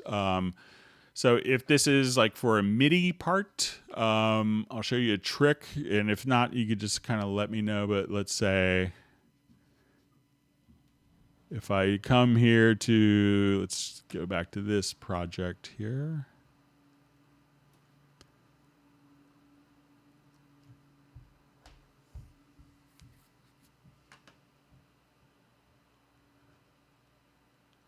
All right, so I will take this particular instrument. Let's say if I have a pattern here, and I wanted to split each of these patterns. So let me just make sure I'm reading. Is there any way to split drum tracks in Cubase? Okay, so if I have I'm assuming this is MIDI drums. So let's say when I double click here, I could see all of my different parts in my drum editor. And if I wanted these into individual lanes, what I could do is I'm going to select the event and go to my MIDI menu and choose dissolve part. And what I want to do is to separate pitches, and we could have the display optimized. I hit OK. And now it's going to be where my hi-hat, open hi-hat, fills, kick, snare will all be kind of broken down into their individual tracks, like so. So check that out. So you have kick, you have, your hi-hat, snare, everything broken down into their own individual tracks. So once again, just go to your MIDI menu, select the event, and choose dissolve part. And if you wanted to do split another way, just let me know.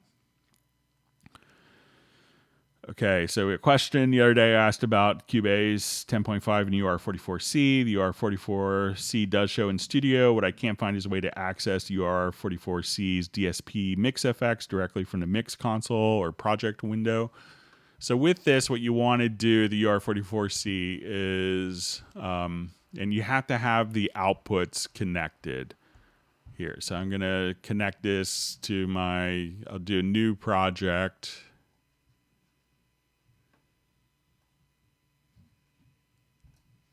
And this is kind of handled a little differently if you've used previous generations of interfaces. I'll add an audio track. And let me just add an audio track. And I'm going to just choose, let's say my input channel. I want to be mono. Come here and make sure I have my audio connections configured.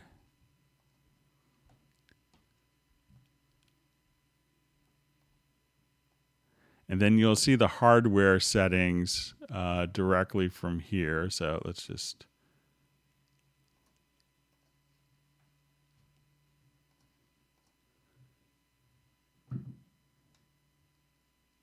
I may have to actually have my inputs defined.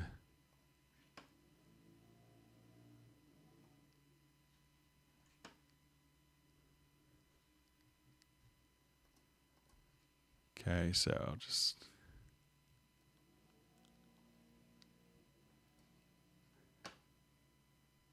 And then you could have access to the the DSP mix effects. Generally here, let me see if I need to, but it doesn't work well with the control room. So let me just deactivate.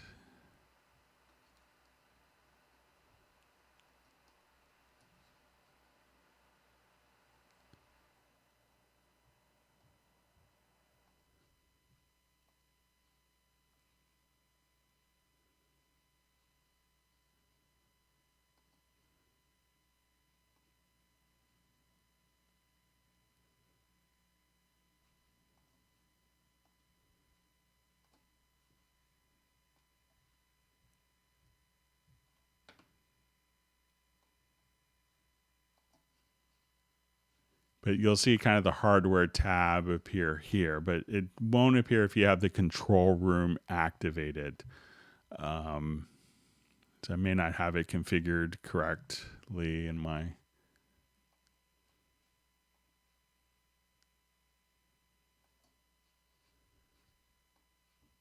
Let me just reconfigure my inputs.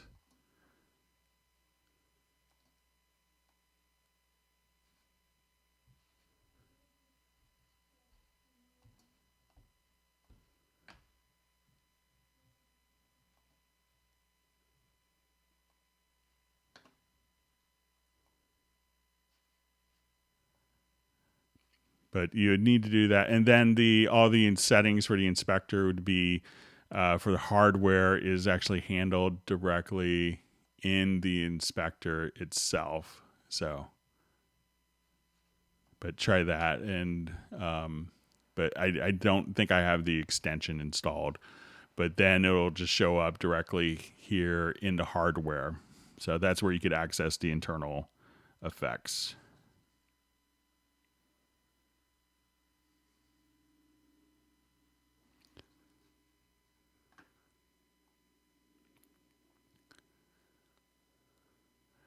Okay, so I'll just get my connections back here.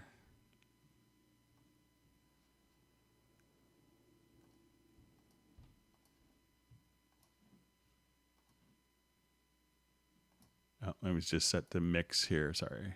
Maybe this will do it.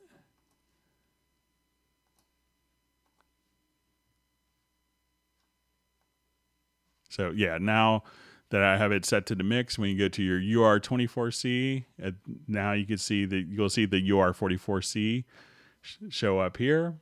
And now you could adjust, how much is going into the RevX, how much is going into, you have your send amount, what insert effects. So if you wanted the morphing channel strip, or if you wanted the guitar amp, you could come over here and get that set up as you want. So, and so once you have kind of the correct inputs and outputs set, just do that, and then the UR44C will just show up directly here on the left hand side in the inspector. All right, so get my connections back.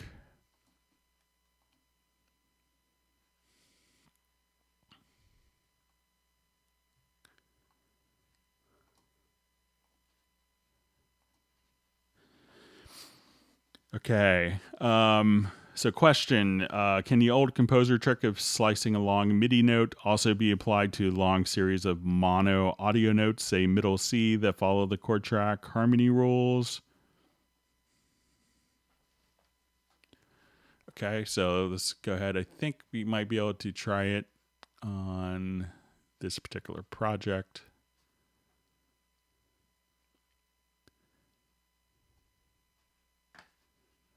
So I think this will be kind of one particular audio file here. So let's say, let me activate this.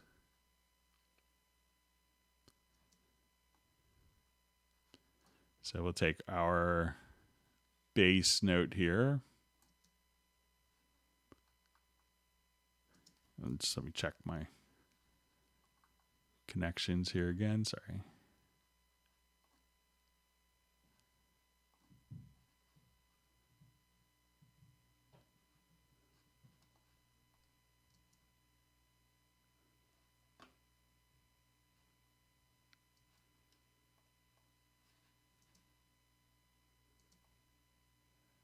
Okay, I'm just going to check my audio connections one more time here.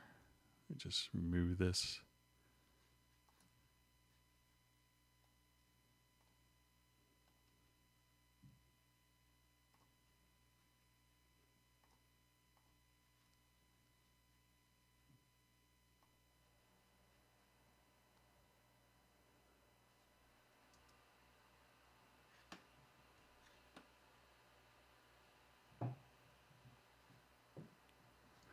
All right, let me just make sure I have this set. All right, I'll just try a new project.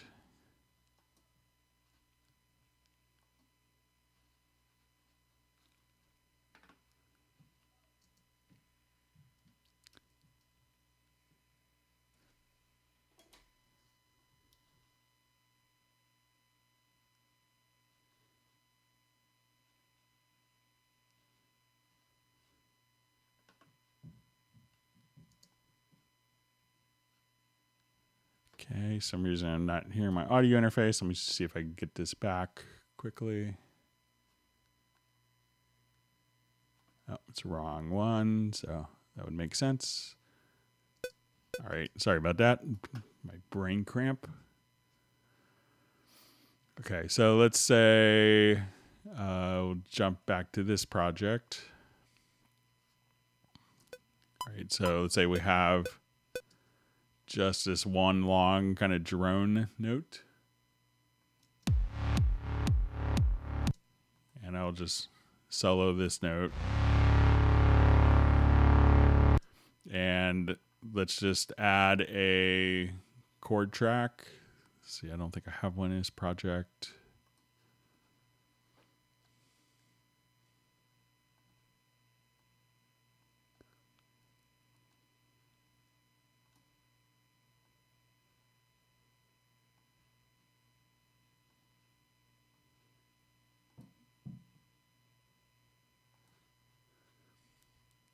Okay, and let me just have this track follow the chords.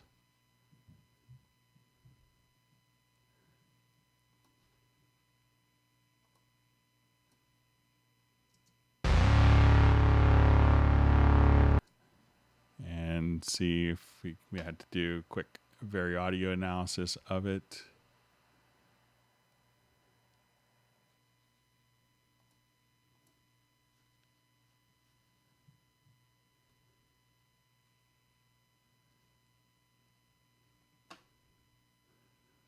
Let's just see if I can.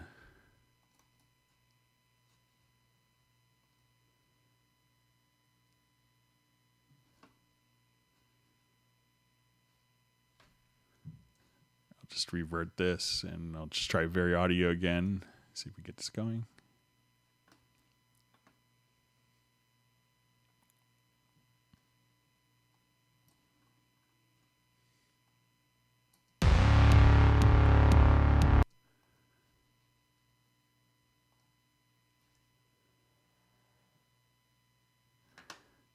Okay, I mean, I just have to try a different part. Let me just try a new kind of drone kind of thing.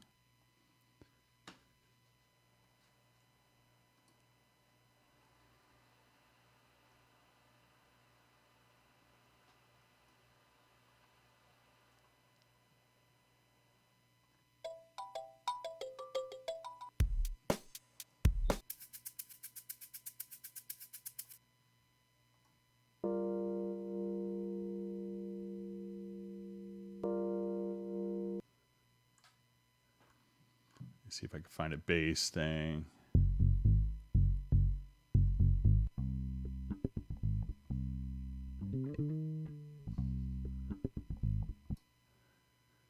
Okay, so I'll take this and see if we get our VariAudio going on it. So I don't think you have to even split the notes.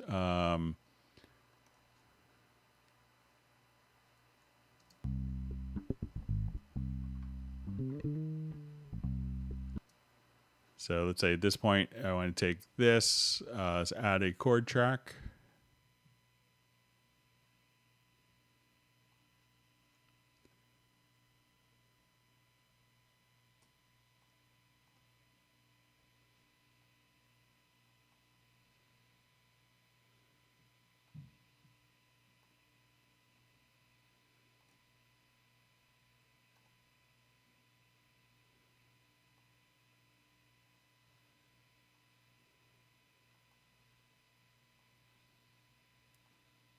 All right, so we'll select this track and tell it to follow the chords.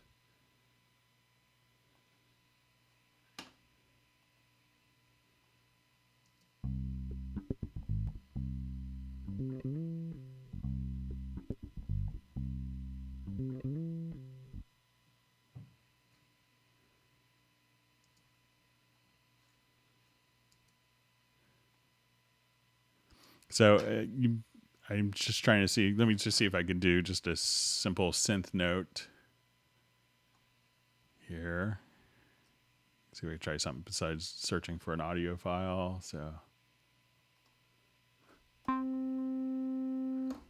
okay. So I will.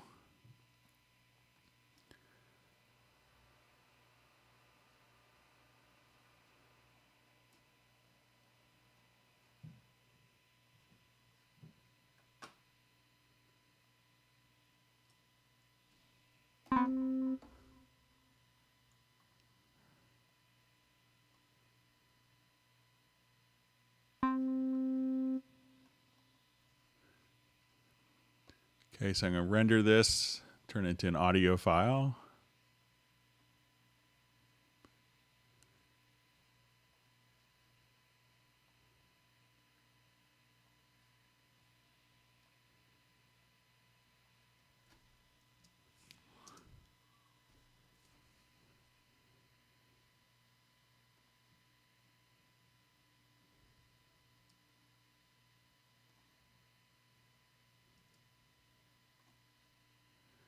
So, but you can do monophonic audio that way. It's not cooperating with me right now. But let's say just for single voice. But as you can do kind of monophonic audio and have that kind of treated the same way. Let me see. Oh, maybe I just have it soloed here. Let me just.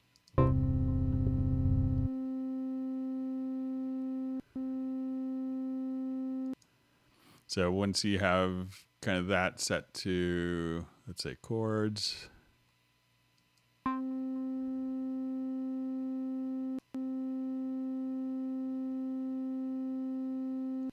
So it should follow, I know it will do it for monophonic audio. You don't have to split it necessarily, but I'll see if I can get that to work a little bit later. We'll go ahead and move on.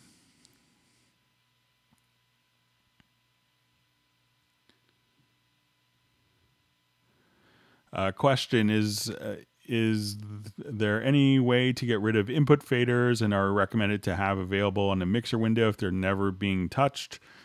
So, after you've done tracking, you don't need to see the input faders. So, a quick way to get rid of input faders is just to, go to the channel filters view and you could just hide the input channels directly right from there. So, and the input channels are useful for tracking. I've used them a lot for doing live recording where the band's never, this is the loudest as we'll ever get. And they will always get louder. And you could take all of the input channels and just kind of bring them down. So, a lot of times you could just come right over here and just have your input channels hidden. So.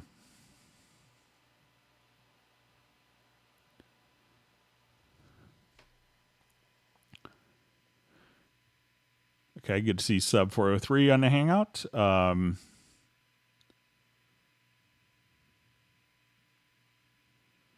Okay, so let's see. See how when you added a tempo track, it showed up all skinny and you had to resize it. How to set it so that it adds it a little bigger. So let's say if I add a tempo track now, it kind of could. I think the height can be dependent upon like how big the project, the tracks around it are. So let's say if I get rid of this tempo track, so we see that kind of adds it in the same size as the other ones. I will remove the selected track. Let's make all of the tracks smaller.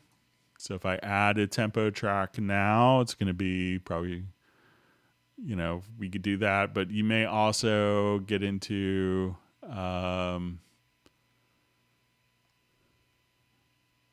try to see if there's like track control settings. But let's say if they're all larger and I add a tempo track,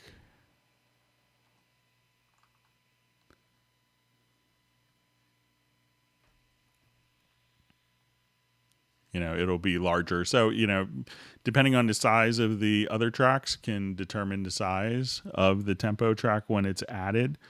And sometimes you can get into, so say your track control settings for different types of tracks. So let's see if this is in the tempo track. Doesn't look like it's, for some of the tracks you go through and set up, different track name widths and different parameters, but it doesn't look like the tempo track is available for the track control setting. So it could depend upon what the currently, default size is for your tracks. So.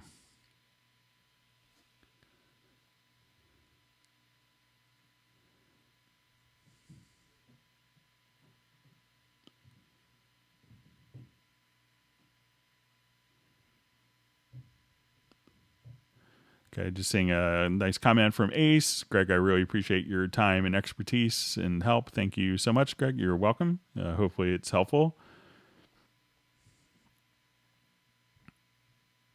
So question, hi guys, how do I set up my Cubase to play through a Bluetooth speaker? It doesn't appear into VST audio setup. Is it even possible? It is. It's not ideal because, the Bluetooth speakers have a lot of latency in them. They may not be so apparent when you're, listening to, media, but sometimes when you're, playing MIDI in and doing stuff like that. But it's really, if it has a standard, driver for Mac or PC, what you want to do is and if it's on Windows, you may just want it to switch to like, the built-in, or you could switch to the generic low latency. And once you kind of do that, you'll see like a control panel, and there you could probably have it set to your speakers, to the line output, maybe to an HDMI, and probably to Bluetooth. But, usually for like DAW work, Bluetooth isn't so ideal because, it does impose a lot of latency. So as you're, constantly adding another 45 milliseconds of latency just because you're working with Bluetooth, it's not quite as rewarding. Okay.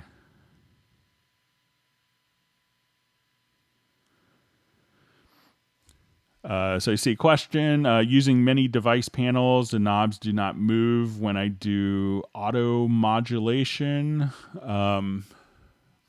So I don't have many device panels kind of set up.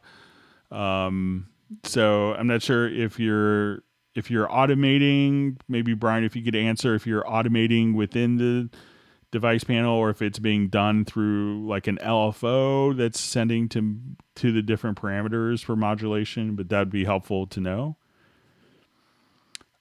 Question, I've created my own quantized presets, MPC swing, 51, 53%, etc. Where are they stored if I want to take them with me to another studio? So I believe that you could just take them with you in your profile. So go to your edit, to your profile manager and just export your profile. And I believe that will include all of your quantized presets as well. And that way, you go to another studio, you could have all your key commands, all your preferences, all your plugin presets, your global workspaces, kind of all those different functions could be stored within your profile. So just put on like a little USB flash drive, email it to the studio, and then you should be kind of, good to go.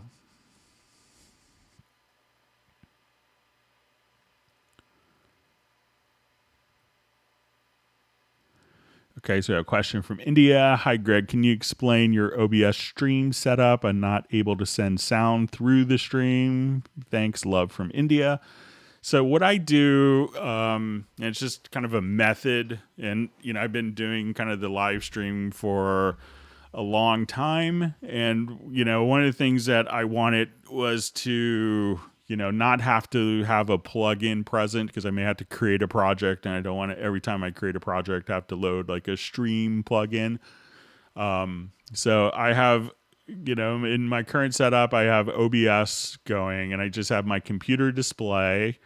For the audio, what I do is I come here and I have it going to a Yamaha USB mixer. I think it's a MW12CX or something like that.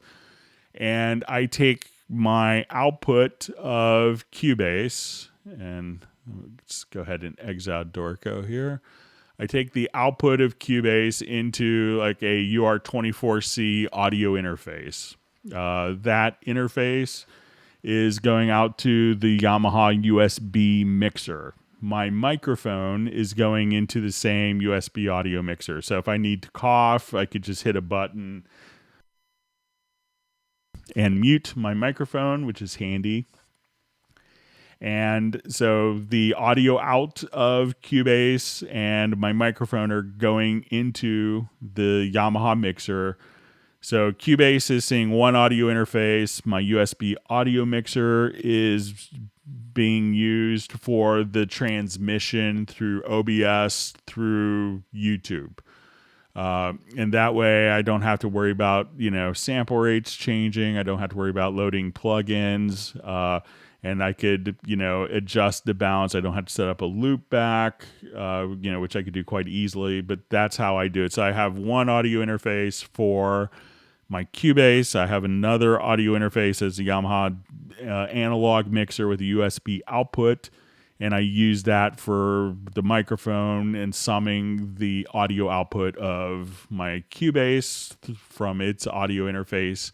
And then I just broadcast that. And that way I could on this particular mixer, I could monitor exactly what the stream is sounding like. So that makes it a lot easier from my end. So I can know if something is clipping audibly through my setup, and kind of, that has kind of simplified kind of setting up for streaming, because, since the pandemic, I'm doing lots of, not only 8 hours of streams, but lots of demos for dealers. Like I just did one for Sam Ash Music this last week. We did kind of a presentation for them. And for different presentations, I found this to work very reliably. So.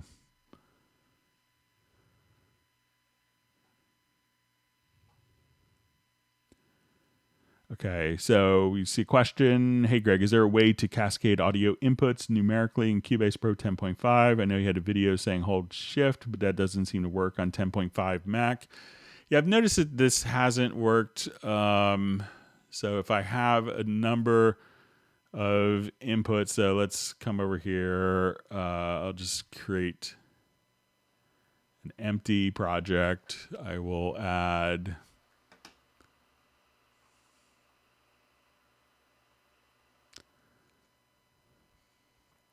a number of audio tracks. So let's come over here. I will add, let's say, 8 mono inputs. Or let me just click on add bus.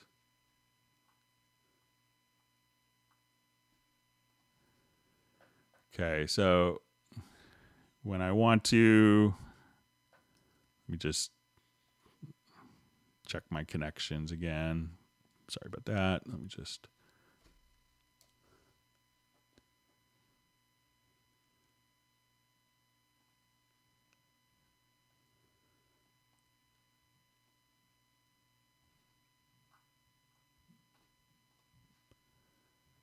Okay, so it used to be that we could hold down Shift, I believe, and kind of ripple the inputs, kind of, add them.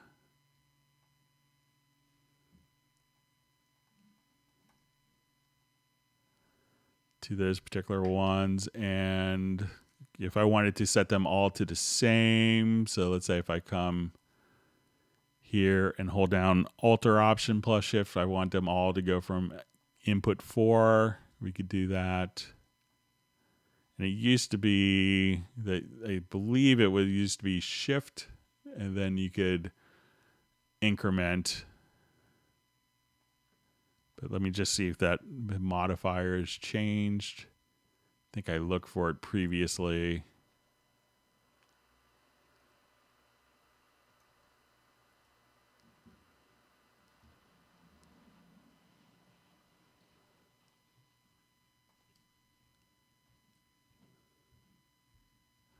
Try another combination.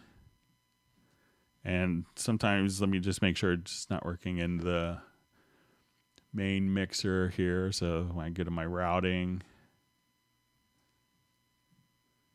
we'll hold down, used to be just hold down Shift.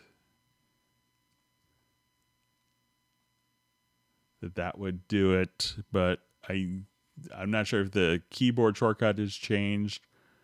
But Alt Shift will send it, or Option Shift will send it all to the same. I'll just try a couple of combinations here to make sure I'm not going crazy.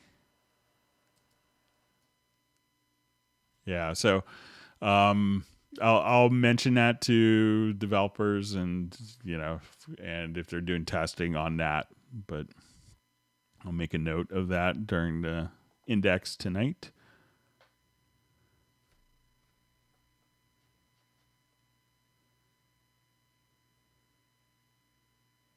Okay, good to see Michael Teams from Weatherford, Texas on the Hangout. It's probably been on for a long time.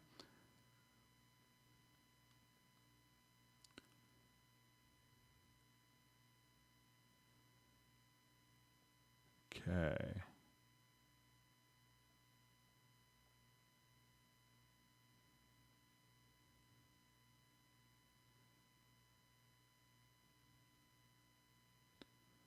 Okay, reading through comments. I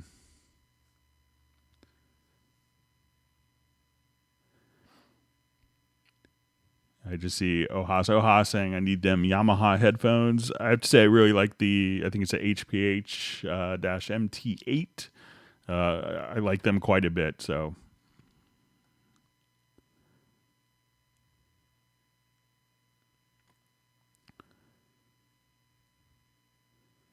Okay, so just see, is there a way to change an incoming mono signal from an external synth into a stereo signal in Cubase?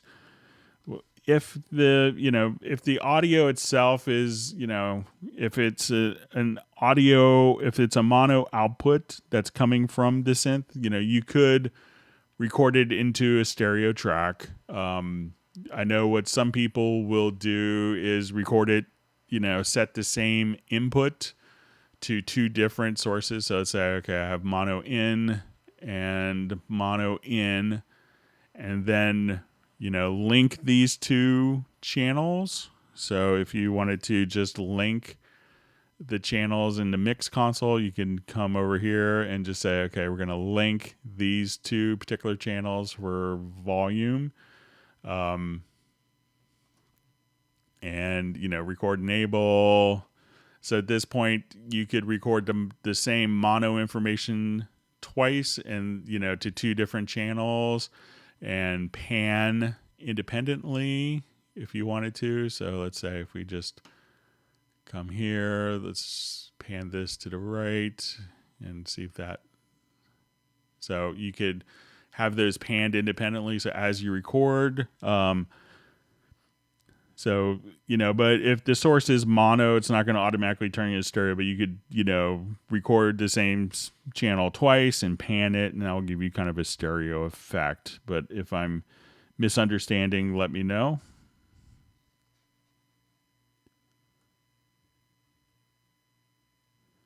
And another trick that I see Jason mentioned, if you have it just on a one source as a mono track, is just to come over here to the inserts and go to the spatial panner and go to like the stereo enhancer, and then you can make it kind of wider on that as well.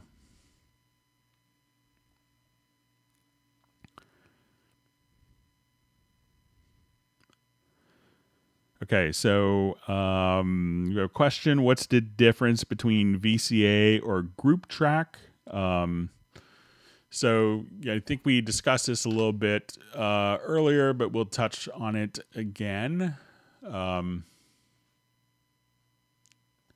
So group tracks sum the audio. So if I wanted to do compression on a particular track, or if I want to take all my drums and at that point choose to say, okay, I want to put a compressor or an EQ on all of my drums as a single entity.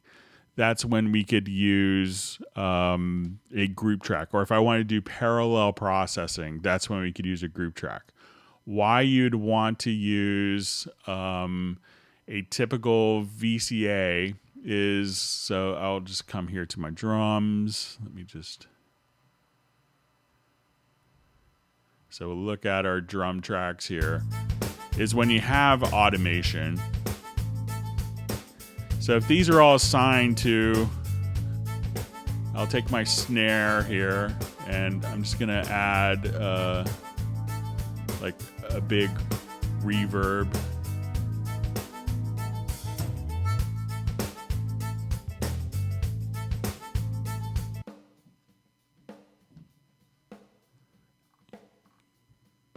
And let me just kind of boost my reverb volume here.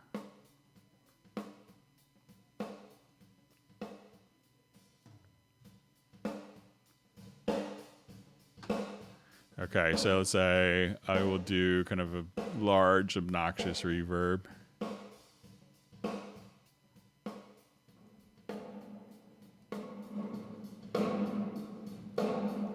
Okay, so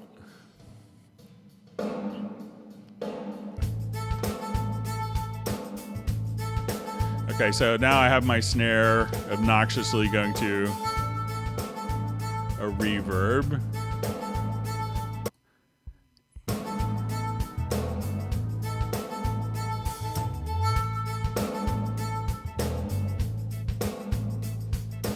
Okay, so when I come over here and I have all of my drums going to, let's say,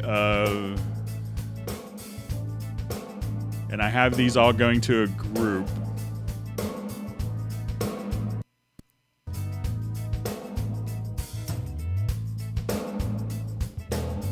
And depending kind of how that's set up, I could bring down,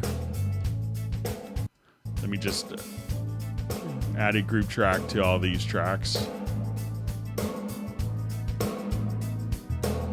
So now I'm going to add a drum group.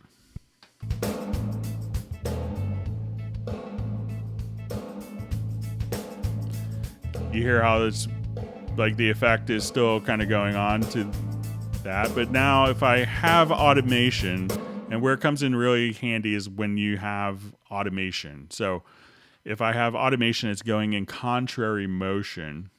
So what I want to do now is add a VCA fader. So as I bring this down, it's not going to affect the gain structure going into, so I had the volume, but it doesn't affect the gain structure going to the sends. So I have this automation going on, and with my VCA, I could automate the VCA.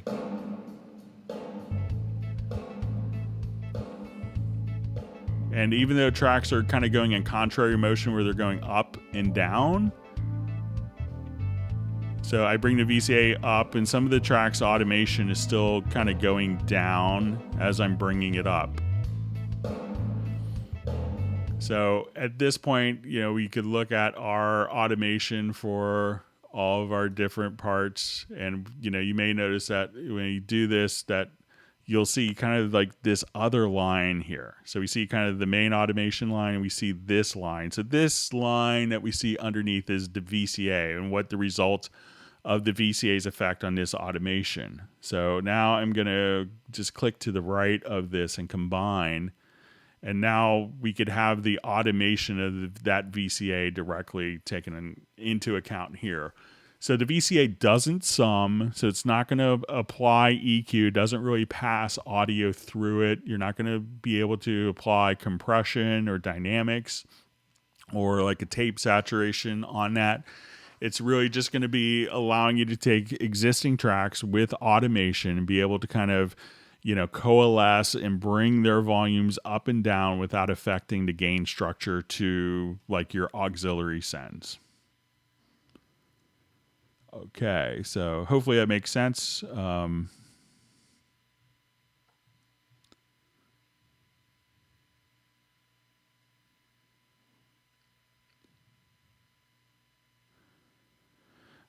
So I see, hi Greg, input transformer, is that the only way to filter MIDI channels? So, that's the best way to filter MIDI channels.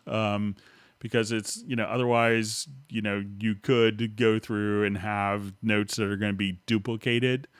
The best way to, to get rid of, to filter MIDI channels is, to only really, try to have your controller output a single MIDI channel. So if you're here, and you have a MIDI controller, and we see this a lot with like keyboard workstations that, when you play one note, it's actually playing, it's stacking 8 MIDI sounds, and it sounds, great at the store. But when you do that, it's actually transmitting 8 different MIDI channels. So the best way to do that is to go to the input transformer. You want to set it to local to activate it, and there's different presets for channel filtering. So if you only want to record on if you only want MIDI channel 1 MIDI messages to be recorded, you could have that set up, or, your various other MIDI channels. So just go to channel filtering, and then that way you could only record particular channels. So, if you do that all the time, it's probably a good chance, to check out your controller and make sure that it's not spitting out 4 times the MIDI notes for every MIDI message that's coming in from it. Like my Roland A80 controller has 4 different zones. So a lot of times when people use A80s, you may notice that every note that they record has 4 different notes for each message on a different MIDI channel. So you could set up the MIDI controller so that it only transmits on one zone, and you could add other zones as needed, but that way you're not recording every MIDI note kind of in, duplicated 4 times unnecessarily.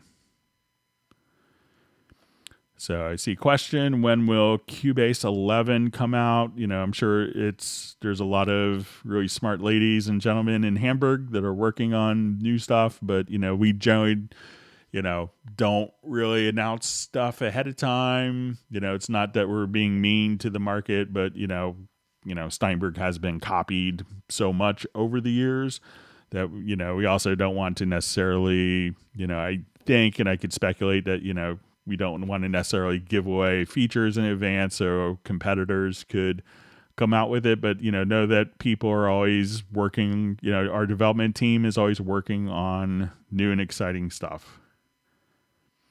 So, all right, so let's see.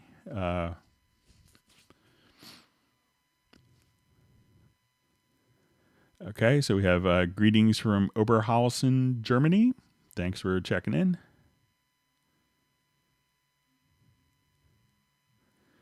Okay. All right, so some more discussion on, stereoizing a mono signal.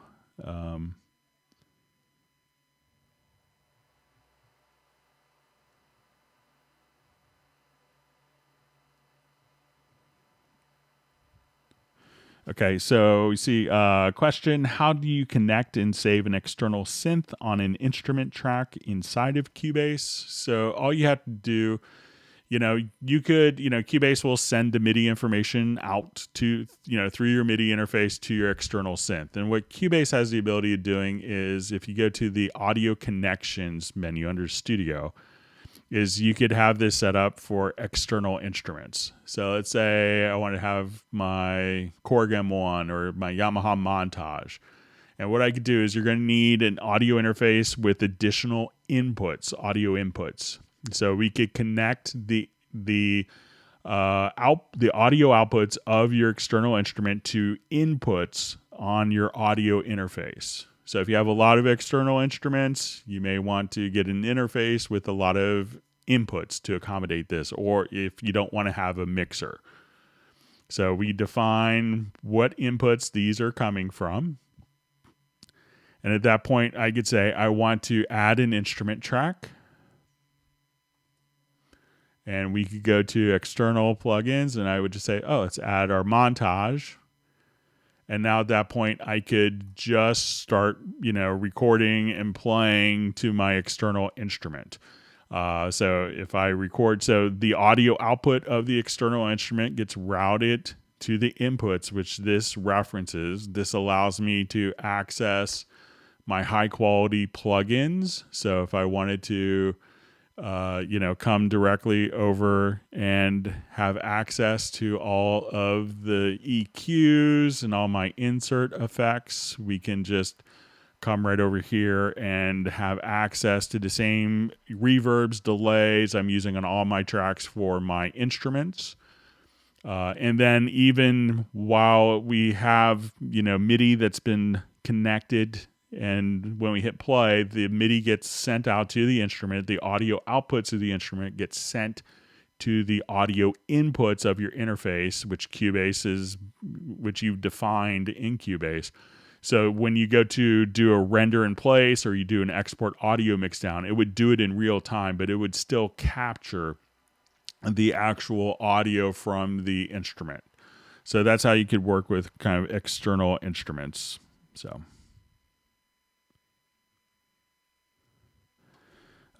Curious if Cubase developers ever drop in on a hang. They're probably too busy. I know that the Cubase product manager, I've seen him kind of pop in on some of the hangouts. But yeah, I'm not sure if the developers watch the hangouts or not. I'm sure, they get...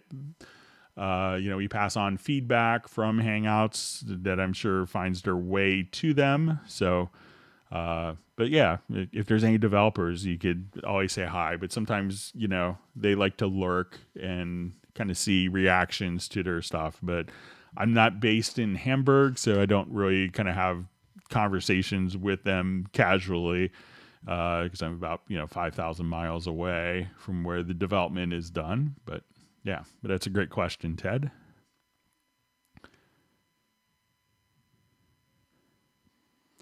Okay, so we have Richard checking in from Montreal, beautiful city. Hope to go back there again soon. Okay, see a nice comment from Paul Claridge. Hello, Greg. Thank you so much for my answer, my questions. It's been a great help. Glad it's been helpful.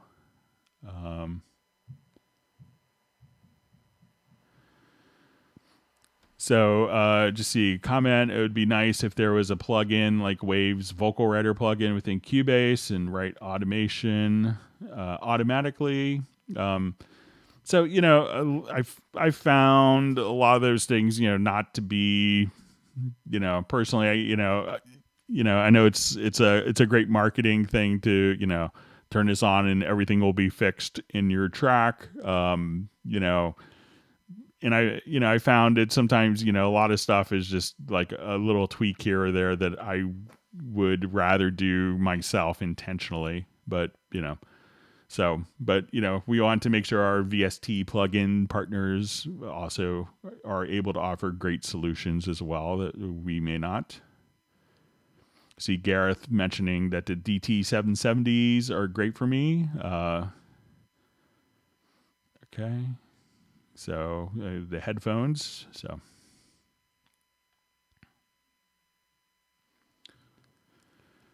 So question, are there any apps for Android that I could use to control some features of Cubase, like a MIDI control? So I don't know of any. I haven't really, well, I am an Android user. I just kind of use it for my phone and for my Kindle, but I don't really do any control surfaces. So maybe if anyone else knows of, some Android apps that they could recommend in the comments for Paul, that would be helpful. But I could do some research on it and see. I know we used to have like an early version of the Cubase IC Pro, I think, was like an early version that was kind of pulled because the Android ecosystem wasn't so robust, but it might still be on an Amazon App Store. So you could take a look at that. But I'm sure that there's a number of different apps that can work.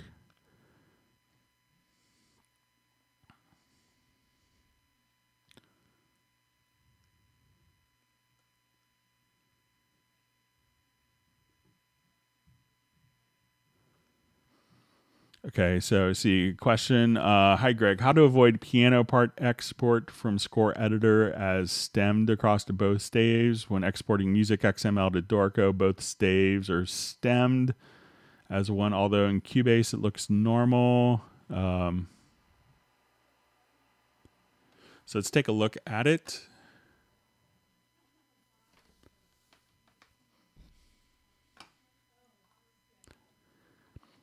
Sorry, my wife is working from home today, so you may hear some noise upstairs. Sorry about interruptions. My son's been good. He hasn't bothered me so much to get a show on for him.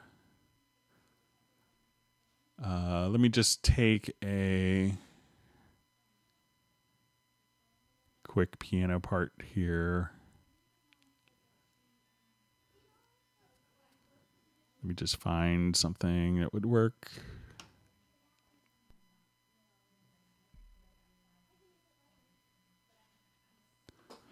Okay, so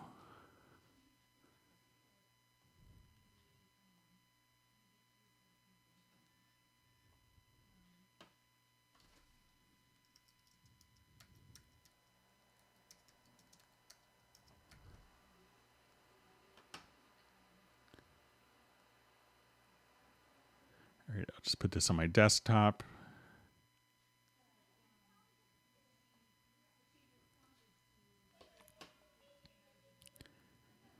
Okay, so go back to Dorico here.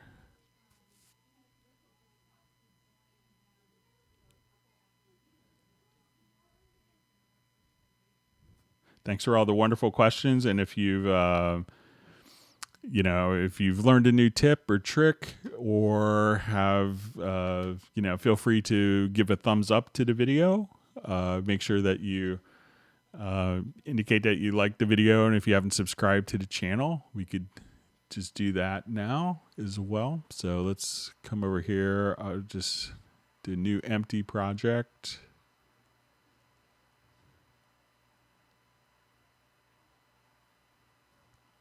And let me just import a music XML.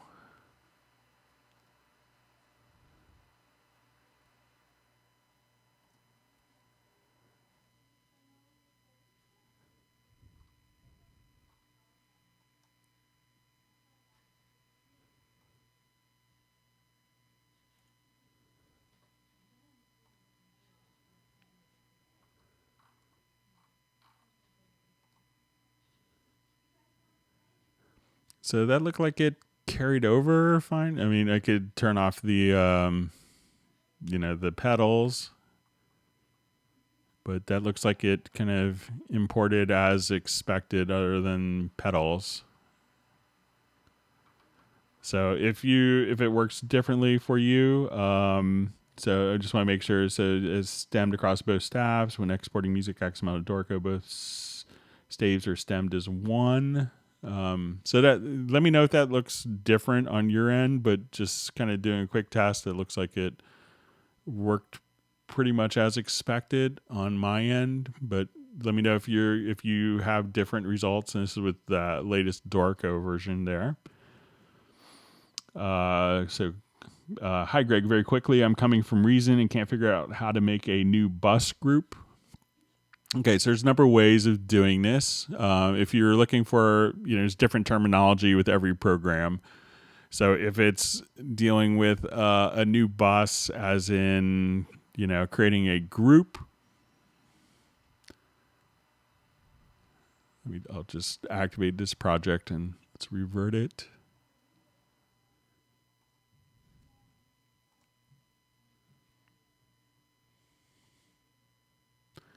So I can select all of my, if I wanted to add a group channel, you could right click and add a group channel like so. If I wanted to add an effects channel, such as I wanted to add a reverb or a delay as an effects return channel, we could add track and go to effects channel. And we could now, once we have our effect channel, I could add a reverb. And now once I have that done, I could route these particular tracks to the reverb that we want.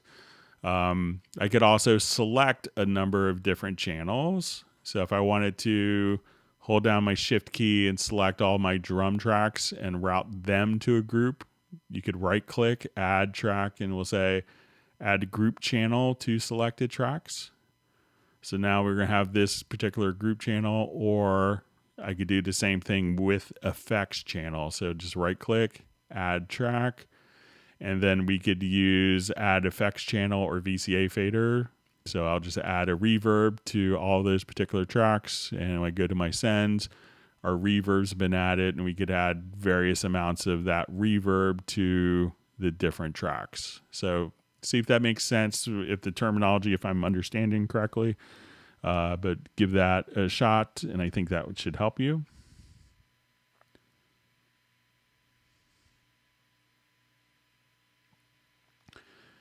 So you just see just a question or a comment. I noticed that when I turn on VariAudio for a clip of a recording, it analyzes the whole recording, not only the cut part, which can take a long time and isn't necessary. So if you find that, what you could do, if you wanted to just do like a very particular section, is just kind of split with the scissors tool.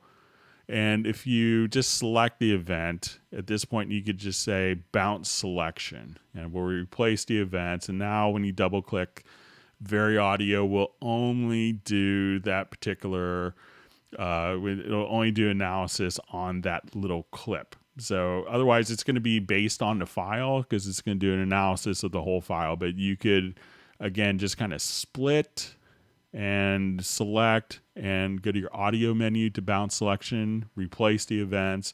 Then that will be just a separate file. And it's helpful, if you're doing a 1 hour live recording, just to kind of break those down so that the management of the files can be a little more practical if we're doing VariAudio stuff.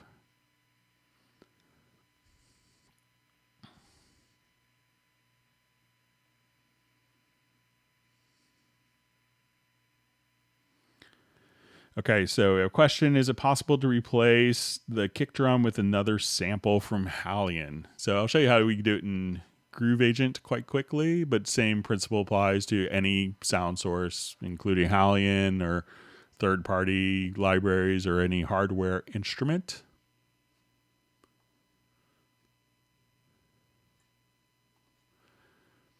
So if I have my drum parts here and I'm just maybe not feeling the drums as much as I would like,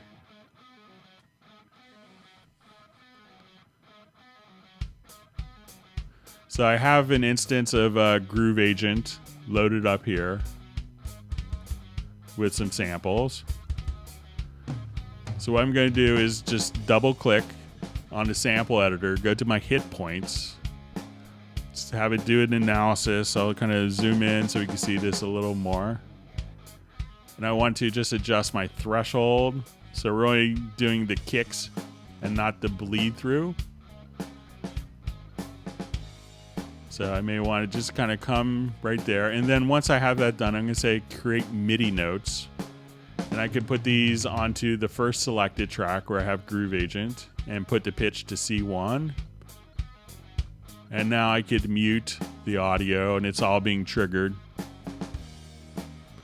And I could come right here, adjust the volume of the kick. I could tune it.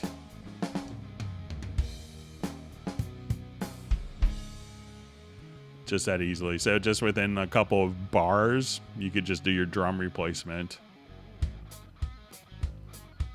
And if I wanted to blend those with the original kicks, and let's say do the same for the snare, again, just kind of adjust my threshold.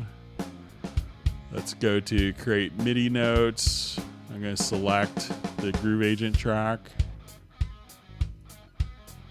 So we'll create MIDI notes, put it on the first selected track. Let's put it onto D1, and now.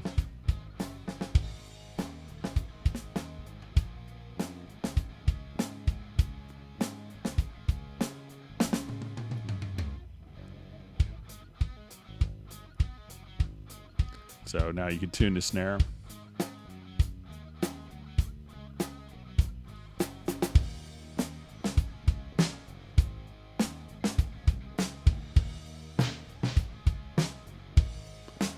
Mute all the kicks and snares from the audio. And then you're just done your replacement.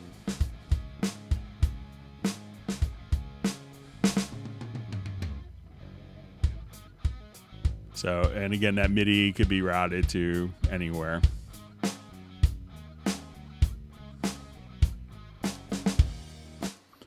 All right. Okay. And Gareth is bringing up a good point that, anyone who's dealing with monitors also, make sure that you have your room treated. That's always a great thing,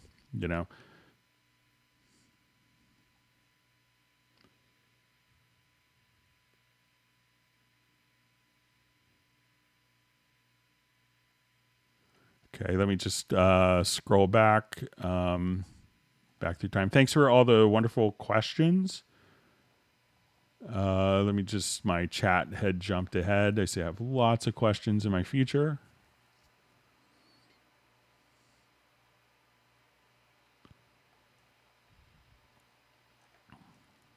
Okay, just let me scroll back.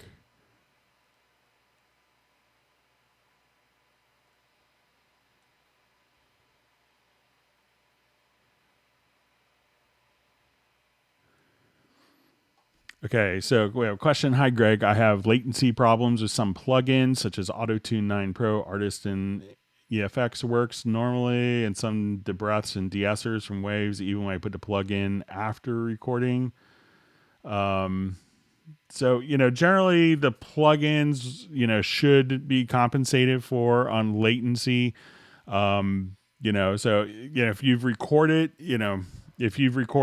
with that, you could, so if you put it on the record process, that may affect the timing of the track. So when you're putting it on live, there's not much you could do with some of the plugins that have a lot of latency on them, and you should, probably try to avoid using those plugins live. But if you're putting it on afterwards, I would just make sure, that, if you're putting it on afterwards, it should be able to compensate for it automatically.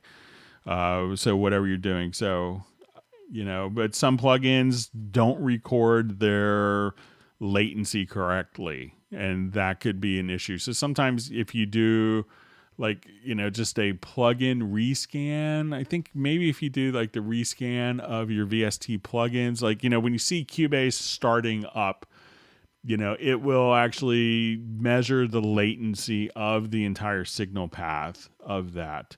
So you should, so it should compensate, but sometimes plugins don't record their latency correctly. If you have the option of a VST2 or VST3, always opt for the VST3, but some plugins just don't record their latency correctly, and some need to kind of look ahead. So sometimes, I've seen some people that will just, take a plugin off, remove it, and put it back on, and certain plugins will be in time. So sometimes they just get out of time with their processing latency.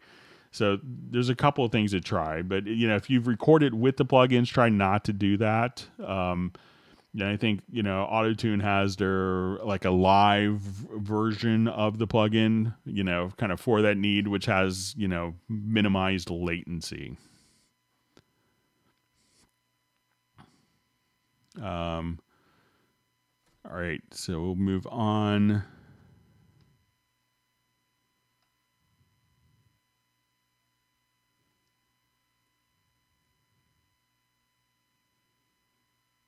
Okay. I see Michael Teams indicating that people need to whack the like button, get her done. So I won't disagree. So.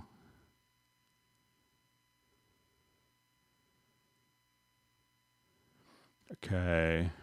Just going through different comments. Thanks for all the great questions.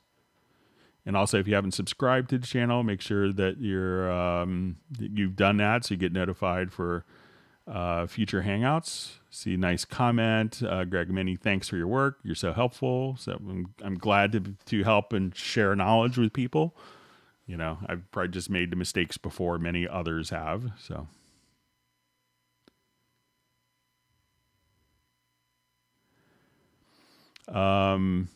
So we have a question. A friend's Cubase showed an error when loading a Cubase Elements project. The error was VST library sound missing. We could locate, ignore, or cancel. Can you, with this little info, do something to fix it?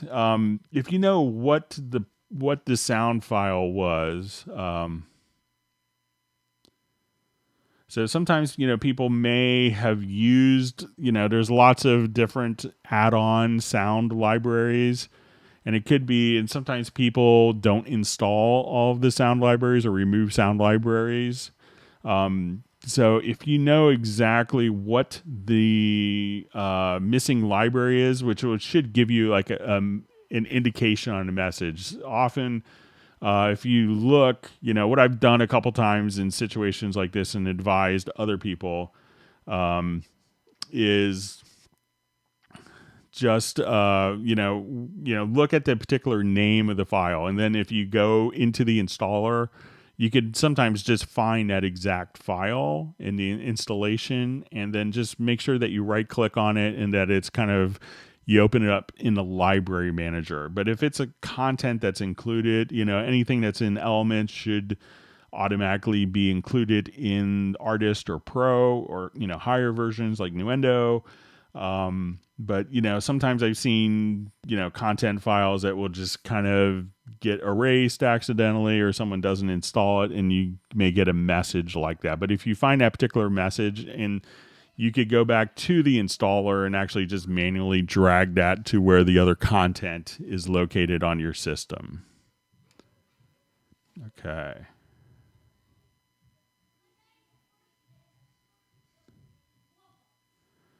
Okay, let's see.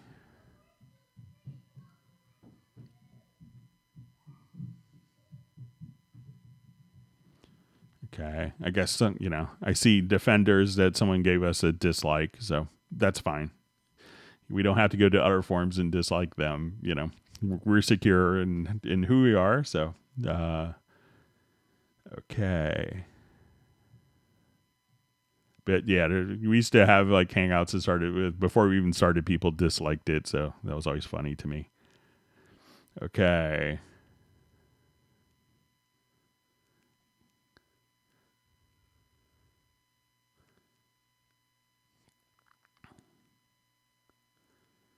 Okay, let's reading through comments. So I see a question: is the CC121 discontinued? No, the CC121 is still being made. We're kind of, like a lot of companies in this time that, like audio interfaces and microphones and, studio equipment. The manufacturer of hardware for like home studio stuff has just been, incredibly popular, and a lot of companies haven't been able to keep up with the manufacturing. It's like, we make this many a month for, this month, so we don't have, lots of leftover inventory. And then the pandemic hit, and now we're like, back ordered on a lot of our audio hardware. And I think this CC121 may fall into that category, but it depends. But it hasn't been discontinued, still works and still sold as, a new product. It's, been around in the market for a while, but still works great. Okay.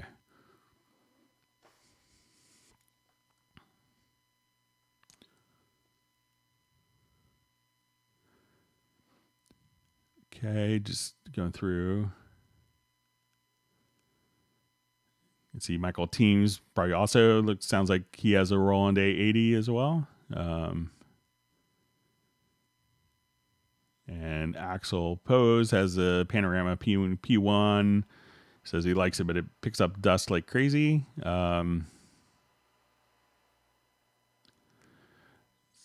All right, so we have new things at Cubase. Is there any way to use sounds from keyboard programs such as Korg PA3X in Cubase, please? Cubase works with any external MIDI box. What you need, any external MIDI hardware. So all you have to do is just add a MIDI track and route that MIDI track to the MIDI interface of where that's connected to your Korg, and hit play. So that will send the MIDI information out to the Korg. And, depending on your setup, if you wanted to have the Korg, output audio, its audio outputs go directly to a mixer, or if you're going, if you wanted to go back into your Cubase environment and treat it like a virtual instrument, that's when we go to the audio connections. And as we discussed a bit earlier, going to external instruments and say, okay, here I connected it to two inputs of my audio interface. And now when I go to add an instrument, I could say, let's say it's my Korg M1 instead of a PA3X or whatever the model is. I could say we're going to add an instrument track. It's going out to my Korg. And then I could just send MIDI and capture the audio of that directly back in my system. So you could use any, I have, I think, 23 external hardware modules and synths and drum machines.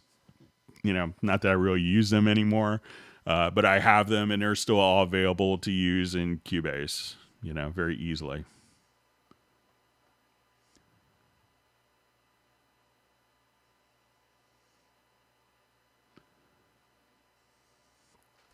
Okay. So it says, hi again. I tried uploading a mix from export to SoundCloud. Didn't really work yet. Any tricks to it?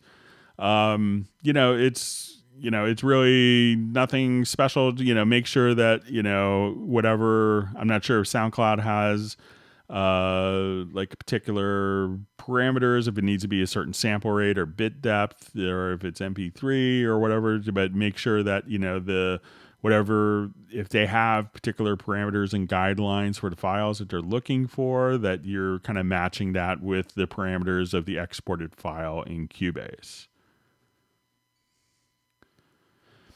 Okay, so from Andy Gardner says, Greg, I have to go as I have to look after my lad. Completely understand. I'll be doing that in about an hour. Is there a way to look up questions and answers? So, generally, after the Hangouts, I usually give myself a little break, get some dinner, and I go through and we do an index of all the topics covered in the Hangouts with timestamps. So you could just say, I want to go to this question. How do I find the, I see this question, click here on the time link, and that'll take you right to that moment in the Hangout itself. So you don't have to scan all the videos manually.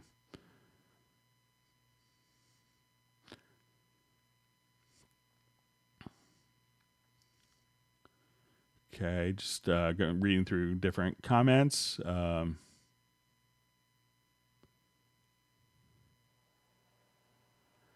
Okay, so I see question, is there a way to quantize an acoustic guitar part other than from using free warp? So it could really kind of depend on, some of the files, but let's see if I have something that...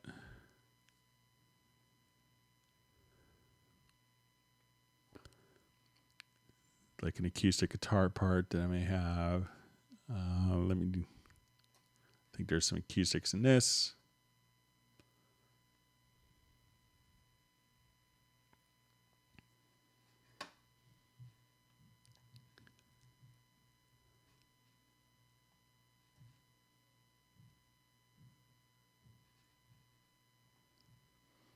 Okay, so let's say if I just want to...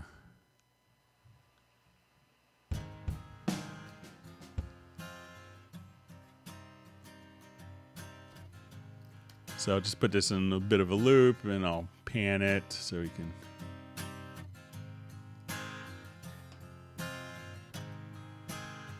So once you kind of come over here, let's say I want to go to my quantize. So, you could do kind of some audio warp stuff here. So let's say, depending on a part as well and some of the rhythmic aspects. But let's say if I want this to be quarter notes. And that's just kind of stretching. So let's say if I want this to be quantized to eighth notes or 16th notes. So, you could take it out of the IQ mode and just put it into audio warp and just quantize just like that to get different feels and clean up guitar parts without having to do a lot of free warp.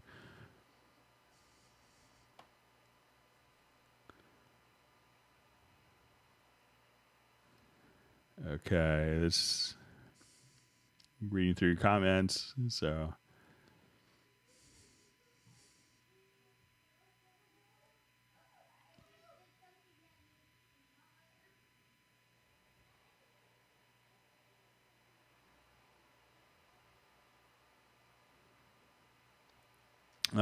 so you just see how do we create some growls for dubsteps. A lot of times you could do that. Just, I'm not sure what you mean by growls, but, it could be typical kind of filters. So if you wanted to come here and let's just find...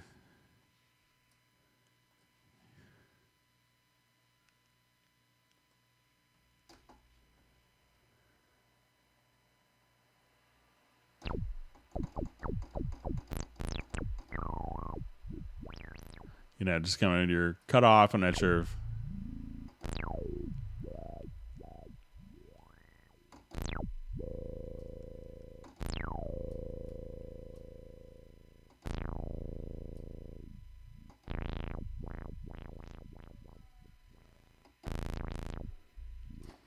So you could do stuff like that through filters. So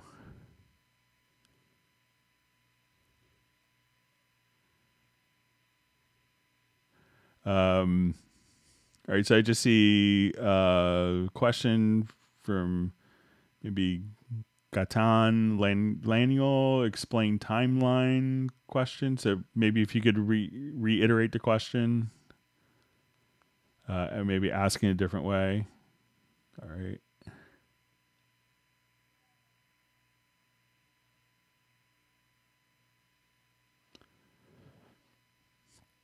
Okay, Greg, would you please explain how to use Cubase Mixer for drums VSTs? I use GGD, and I couldn't use Cubase Mixer for all the stuff separately. So a lot of times when you're using different virtual instruments, like for drums, they may have, different outputs internally. So like if I come here to this particular project, I'll just revert it quickly out of justice to the song. I turn it up, you wouldn't mind. Up until now. So we have kind of the kit playing here. And we have kind of our own software mixer. So I got like my kick and snare. So if I want to make... So while we have kind of like an internal mixer, I could also come here, and this is different. I don't have GGD drums, but it may work kind of very similar where I could take these outputs and route it. Like Groove Agent has 32 stereo outs. So I could say I want my drum, my snare going out to this, I want my hi-hat going out to this output. And these will all show up as independent outputs on our Cubase screen. So we could have kind of the combination of its processing here and combination of the channel processing in Cubase. Another way to do this kind of generically is if you go to the VSTI in the rack here on the right-hand side, and you just to the right of the name, you'll see this little drop-down triangle. Come there, and you could activate all the outputs for any VST instrument there. So, and how it's routed internally, within the instrument to that output is up to the instrument itself. But, depending on how many outputs that the instrument supports, you could, and like Groove Agent, as it's like a drum thing, has 32 stereo outs. So you have a lot of flexibility there.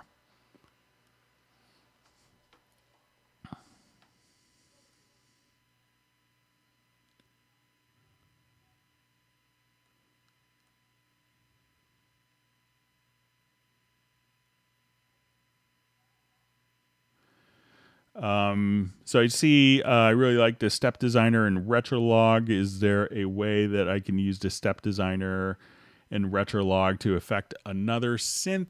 I think it's kind of internal, but let's go ahead and take a quick look at it. Here, let me just jump to...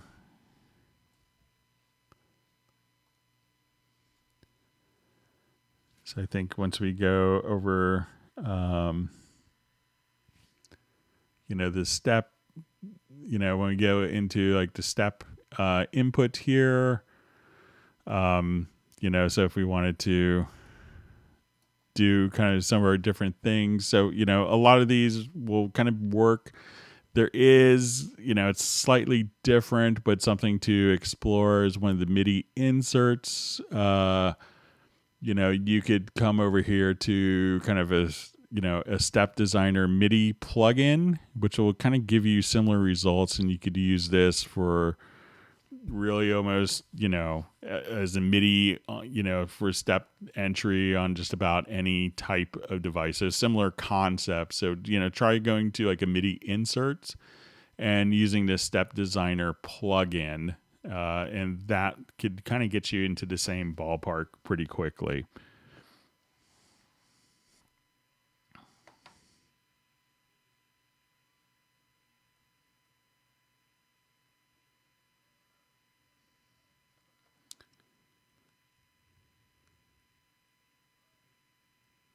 Okay, reading through comments.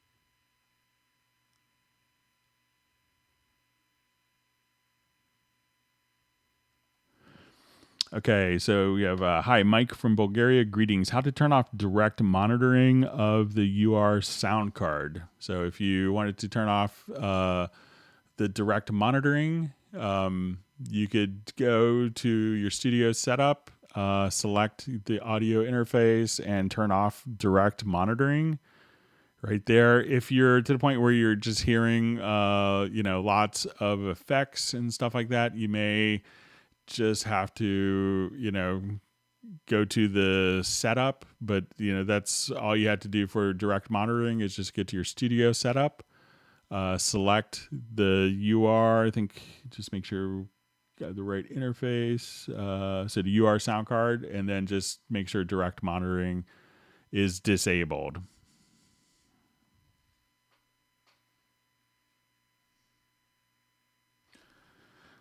So I just see a comment. I almost forgot, Greg. Will there be any hangouts for spectral layers coming back again soon?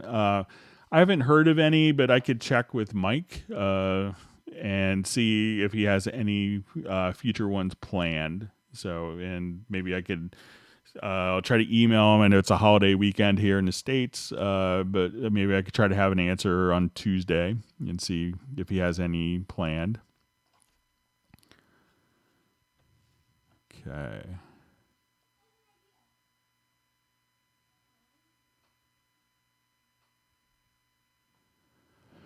Okay, so a question from Tyler. I'm having an issue with VST Connect, getting performer levels, but not getting any levels from Studio Me.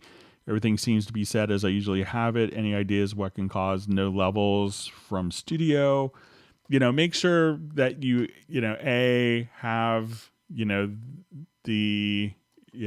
a lot of times just making sure that you have, the bus set, so a lot of people miss that you have to kind of route it through the headphone mix. So make sure that, in the particular channels that you have the headphone mix, the Q mix set up. You may even be able to just have the Q mix from, the mix here and send that out to the performer.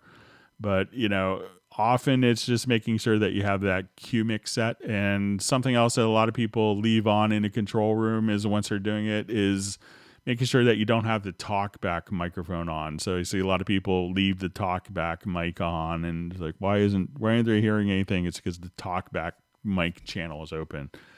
So those are a couple of things to check. Okay.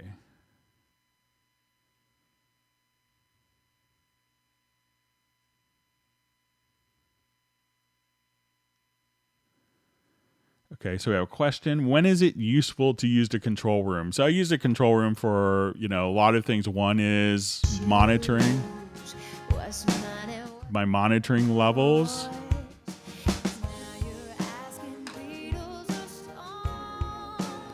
So I use it for doing down mix. So how is this going to translate to mono? I wanted to dim it just to have it very soft.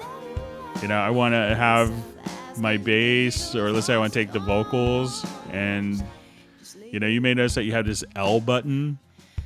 So I'm just going to take this, and when I click on L, we could dim.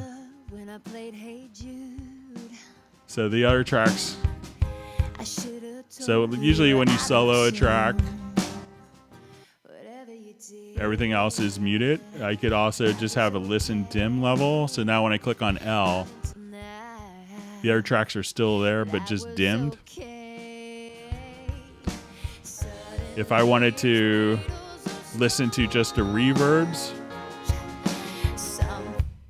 so if I come here, I could have like all the reverb. But if I click on the L, I can just hear the reverb channel isolated without the source blended in.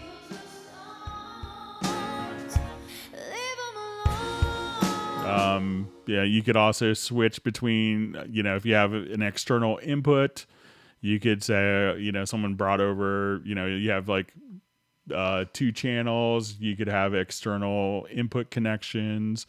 So you could have different references that you could switch between, and also doing all of your headphone and Q mixes. So there's a lot of great things you could do in the control room. If you're not using it, just, take a day, get your head around it, and then you'll not ever not use it again. So.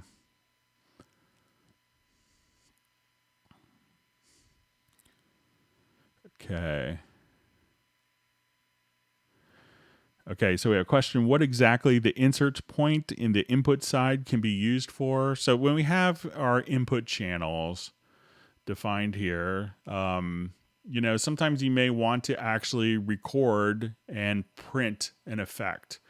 So let's say if you have a, VST amp rack and you didn't want to record the dry signal, but you wanted to record the sound of the signal going through the VST amp rack so that as you record, that the amp rack has been embedded and applied to the audio file, or it's kind of burned into the file. It's embedded in the file. That's where you could have very useful things to do with the input channels, because it allows you to print and record the audio through the effect and have the effect applied and captured and have the effect, just burned into the file itself. So that's why you have the inserts on the input channels. And you could also have different meterings. So if you want to check for phase, stuff like that, super helpful.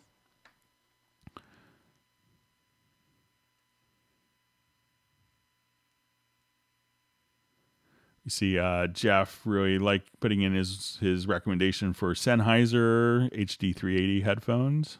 So Sennheiser doesn't really make anything bad that I found.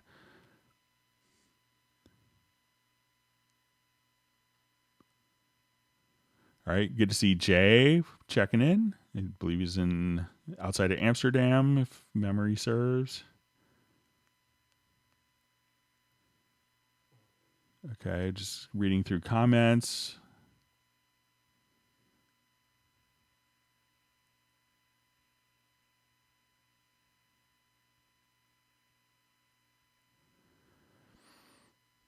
Okay.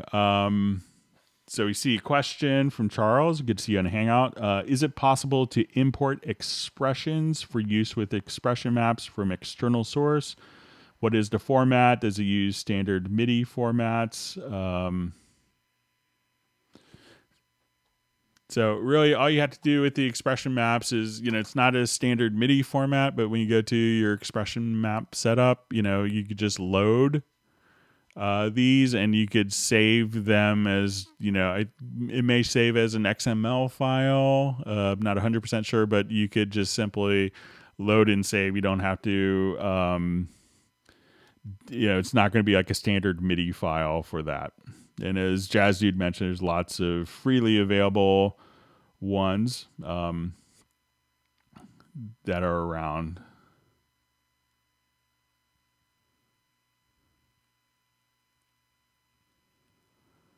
Okay, so I just see maybe a clarification, not expression maps, but expression instructions for particular MIDI events. So if this is dealing more with the MIDI expression, let's say if I have, if I come here, I add an instrument track and let's say a retro log. And now when I go into my expression editor, let's say I will just create a note part here. So I'm not sure if this is what you're kind of asking about, Charles, where we could double click and see our expressions. So if you wanted to draw in volume or panning on a note by note basis, we could do that. And even if we wanted to just draw in like within a chord to have, individual tuning. So you could have, different inputs here, but if I'm misunderstanding Charles, just let me know. So I'm not sure what you mean by expression instructions for specific MIDI events. So, but these will often just kind of show up, and just different MIDI CCs that you could have access to. So.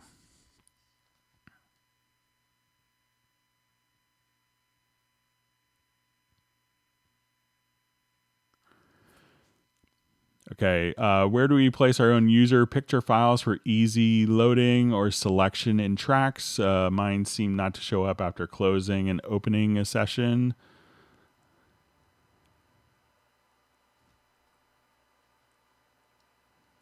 Okay,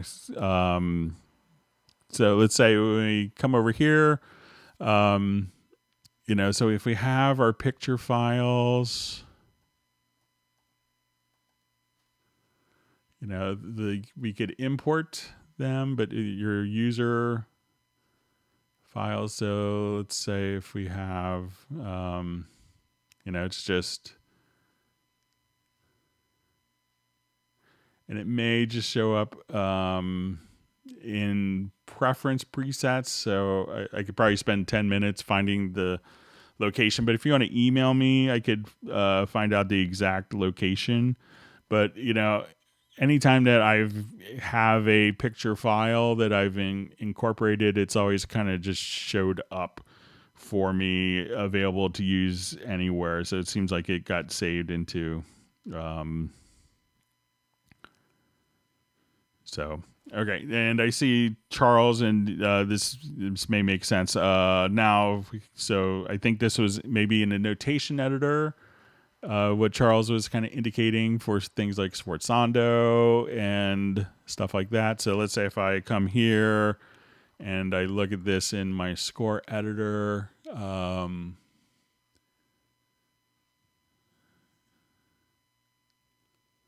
me just see if I could find this quickly.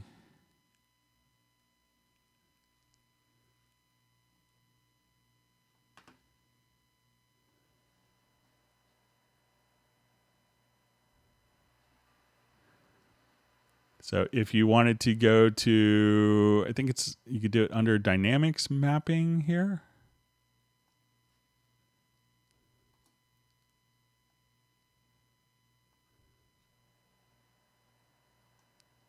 And then, so if you go to the dynamics mapping tab, so let's say if you wanted to just kind of come here and put in, mezzo forte here, and then if you double click, here's where you could increase, decrease velocity, and if you wanted to sound volume or send to particular controllers. So try putting in try looking at the dynamic mapping. And then once you have that kind of put in, you could now just double click on it, at least on the dynamics here. And then you could, have the velocities kind of react based on what you're doing in a notation view. So see if that makes sense for you, Charles.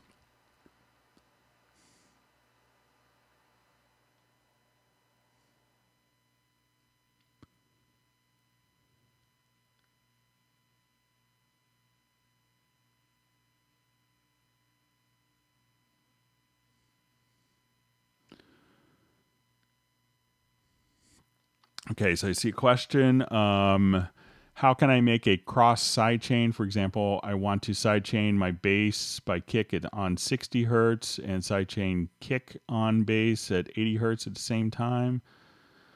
So it could really depend upon the plugin. So, I've seen some discussion of, being able to kind of do some stuff like this. But if we go, I think currently... that if we have like a multi-band compressor here, that you could have side chaining.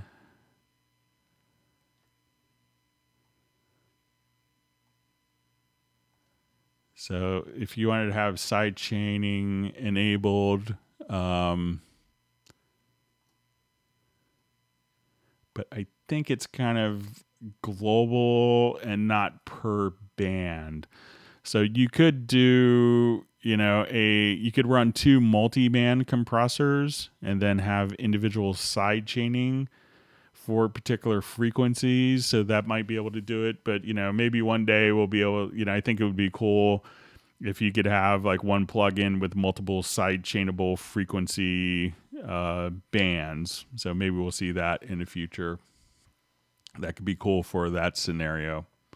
But try running multiple multi-band compressors, because you could divide the kind of the frequency range and then choose to sidechain as you want.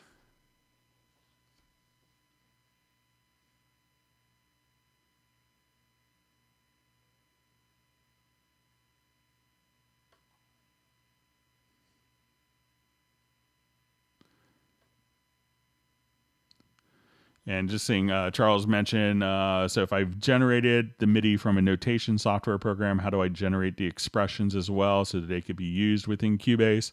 A lot of times what I would do is, as you work with different elements in Cubase is, I would take, I've had great success just kind of, doing modulation wheels to write in, depending upon what expression that you have going on. And I'll show you this, Charles, real quick, and I know if you're coming from like a notation perspective that it could be maybe slightly different, but if you make it more like a performance control, you could often make compositions come to life pretty quickly. So if I wanted to grab just a violin part here from Schubert,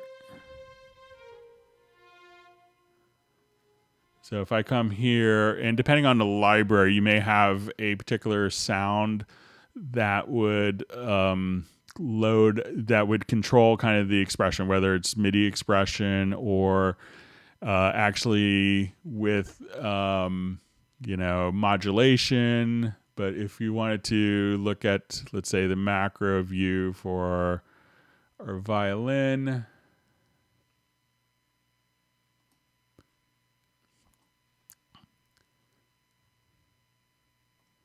like let's say this violin, so I could have modulation be my,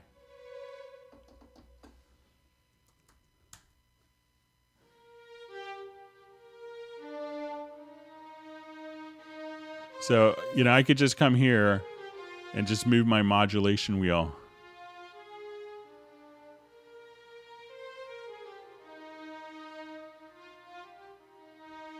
And just record that as modulation data.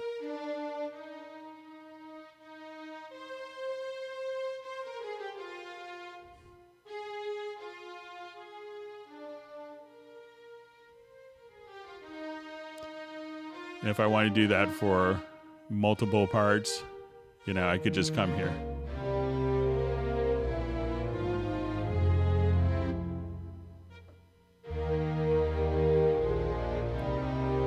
And you could just choose to say, okay, on each of these instruments have modulation as the control. And as you have the modulation set up as kind of your expression control, you could, dynamically just record like one instance of moving your mod wheel. And that could, bring a lot of dynamics and kind of musicality to your project.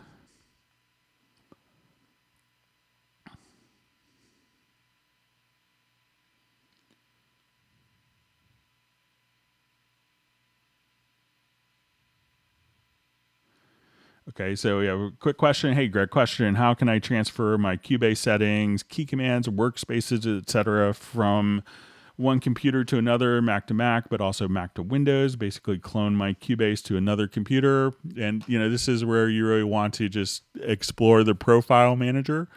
So go to your profile manager and export it, and save your current profile before you import other profiles in other systems, but just simply export your profile and import that into your other system. So your workspaces, your presets, your macros, your key commands, preferences are all kind of carried over.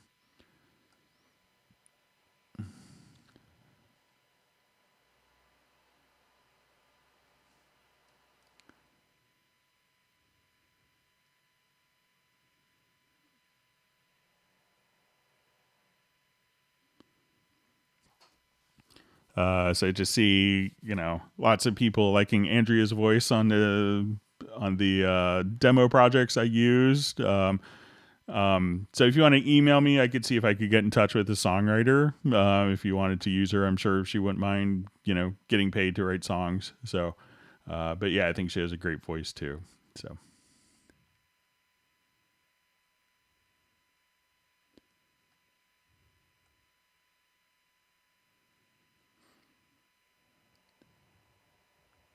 Okay, I know we had some questions that were sent in advance. All right.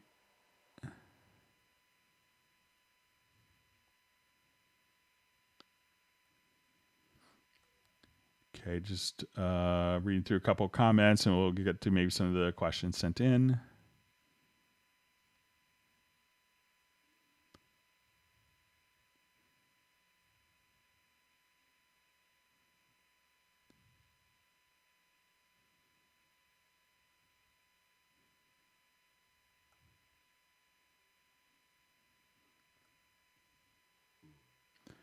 Okay, just reading through more comments.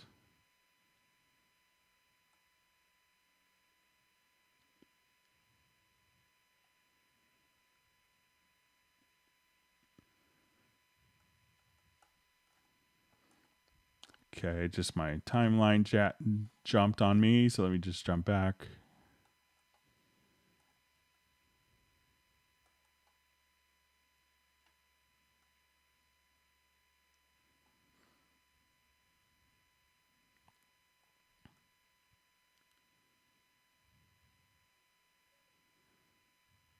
See lots of people having cocktails, so you guys get to live large while I do my hangouts and work.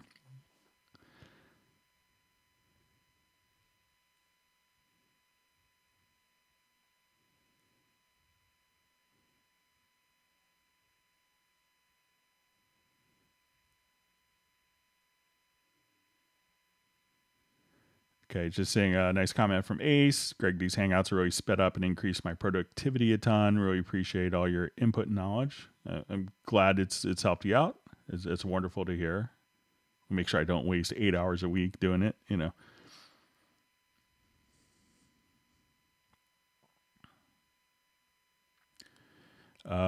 So I see Oren Bynum. Hi, Greg. This is Oren Bynum. Will these hangouts continue after September?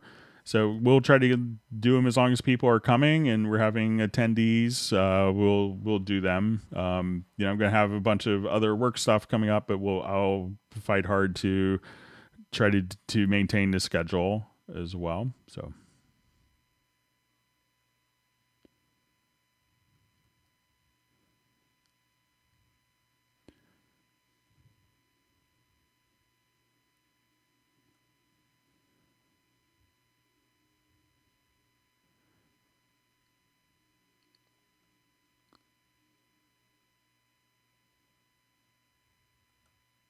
I see for Cap 10 Energy Music, when I see dislikes in this channel, it just makes me want to punch someone. Like, what is there not to like about this? Unless you work for FL Studio or something. I don't know. So I'm glad people are liking the Hangouts. Let's take see if I'm reading through lots of different comments.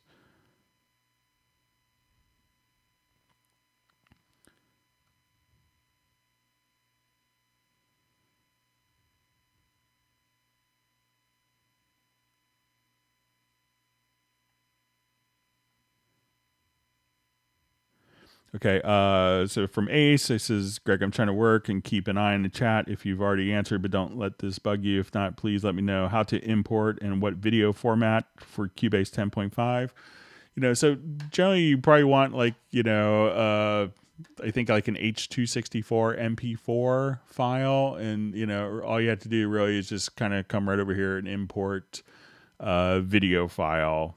And just choose it. So, video files can sometimes be a bit interesting because it's not like a WAV file because, you have codecs and containers and they could all be, like an MP4 file. There could be 1,000 different versions of that particular MP4 file, but all with different codecs and settings.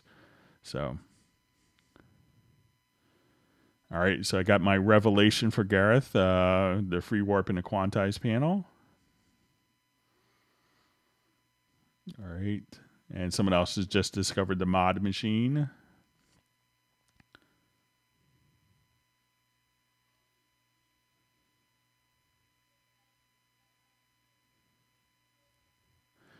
Okay, hi Greg. The channel has only 2 post sends. How can I increase the number of post sends for group channel? So let's take a quick look. Let's add a group channel.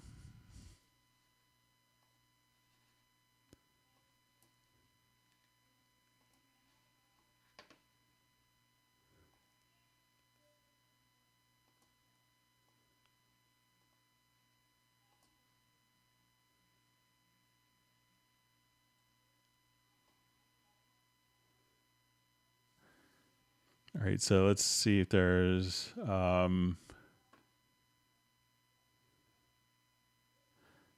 so if you wanted to do post fader, or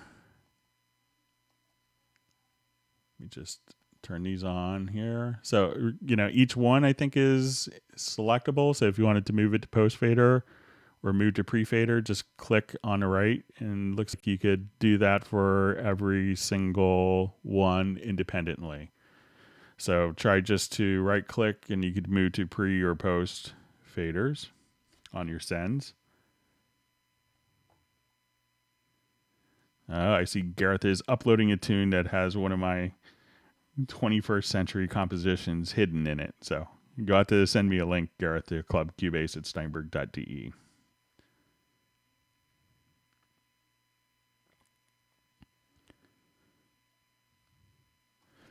Okay, so let's go, and I'm going to make sure I get some of the questions that were sent in before we run out of time. Sorry, we're running a little late.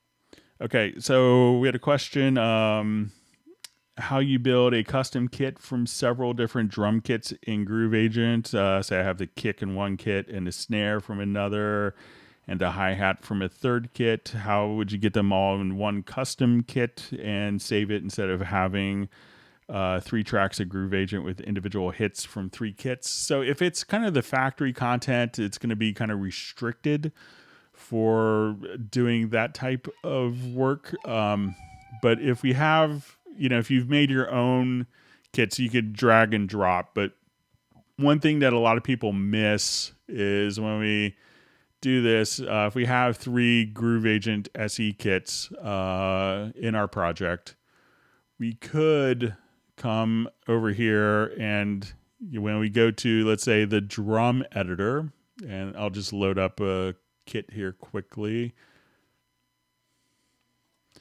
We'll go to the drum editor, but you could have one, part, but have that part sent to multiple kits. So I will make a drum map here. So I'll create the drum map from the instrument.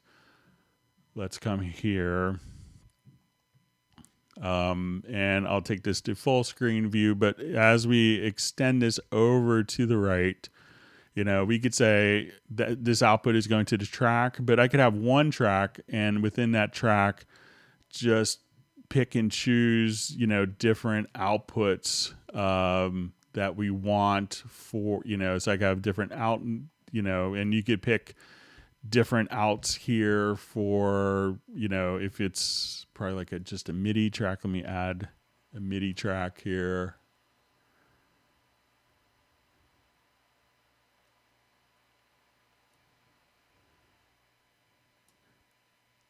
So you could have one container file.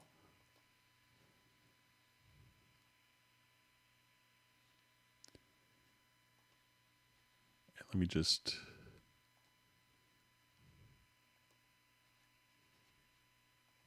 If I have this right, you could send, to the kick from one, the kick, the hi-hat from the third Groove Agent, and, the snare from, the second Groove Agent. And you could have multiple tracks all going directly there. So each sound could come from its own MIDI node. You could remap the MIDI node and MIDI port and MIDI channel. So you may be able to have one track that then feeds out. But if it's kind of the fixed content, I've seen some people just, record a MIDI note, drop a MIDI note in, freeze it as a new audio file, and drop that in and make a kit. It's a bit of a left-handed approach, but that could work as well. Also, we had a question about, having within Groove Agent, when you do slices, that you get a message indicating that there's too many, not enough pads. So if you have a drum loop that you've dropped in, I'll just clear this kit here. So let's say if I have a long drum loop, let's say something like this, and I go crazy with my slices, there's only going to be 128 pads to work with. So, even on kind of large files, as we can see here, but, if you have more than 128, you will get that message. So, you may want to make sure that you cut the kit and that you maybe start with the lowest octave and drop it there. But, if you have more than 128 slices, that's all that could be kind of held inside of Cubase. Okay, so it says, hi, Greg, how do I change the default standard opening program from 10 to 10.5? It really, as you have project files in Cubase, it's really up to the operating system how that's done. So if I come to, let's say, my documents, and I have a bunch of projects in a particular folder,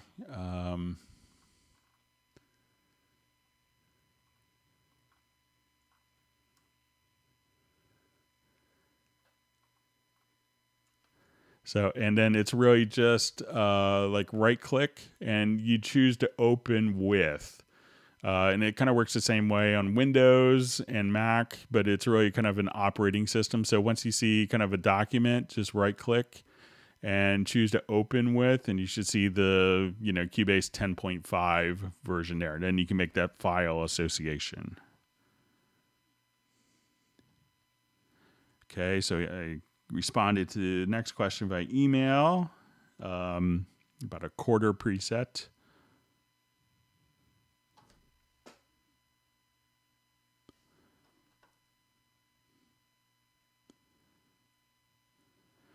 Okay, so we had a question sent in. I heard on a live hangout where you were going to look into problems with MIDI Guitar 2 in Cubase. The problem I'm concerned with, and I think it's the same one you're aware of,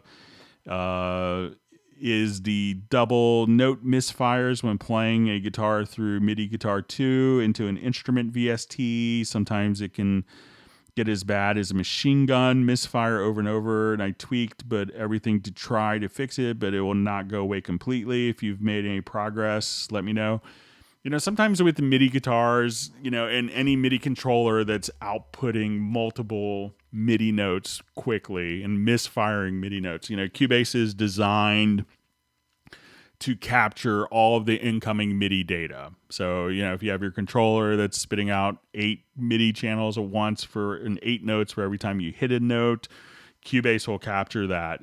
Just by default, we try to capture as much information as possible. So, if I don't think we could fault Cubase for capturing all of the misfires that are coming from a MIDI guitar setup.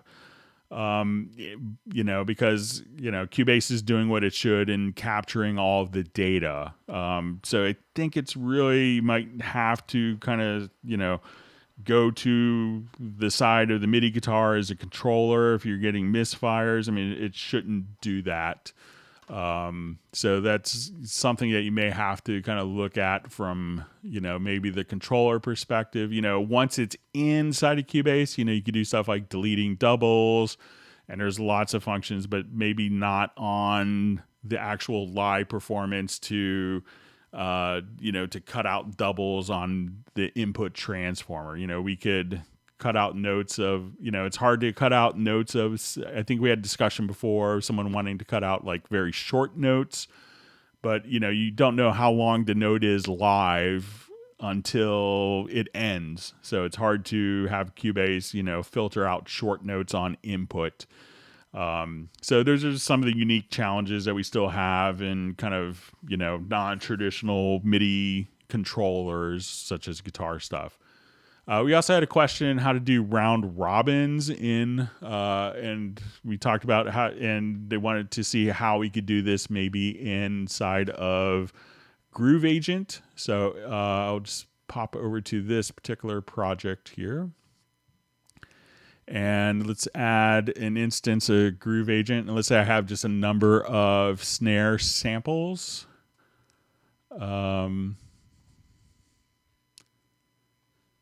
So I want to take all of these snare samples. I'm going to drop them onto one pad here. And if we wanted to do kind of like a round robin on these particular notes, let me just see what notes I have set up here so that it doesn't play back the same sample all the time. So what we could do is I'm going to set up a round robin on the sampler. So if I play back different velocity values, we could have, different snares. I have kind of different snares. I'm going to choose just to go to, to the main edit and then go to the main section. And instead of velocity mode, we're going to choose round robin. So now when I play back a part that has all the same velocities on these snares, it's going to actually just go through and cycle through different snare samples. If I copy this directly to the Groove Agent track, that would be helpful on my end. So we'll come here.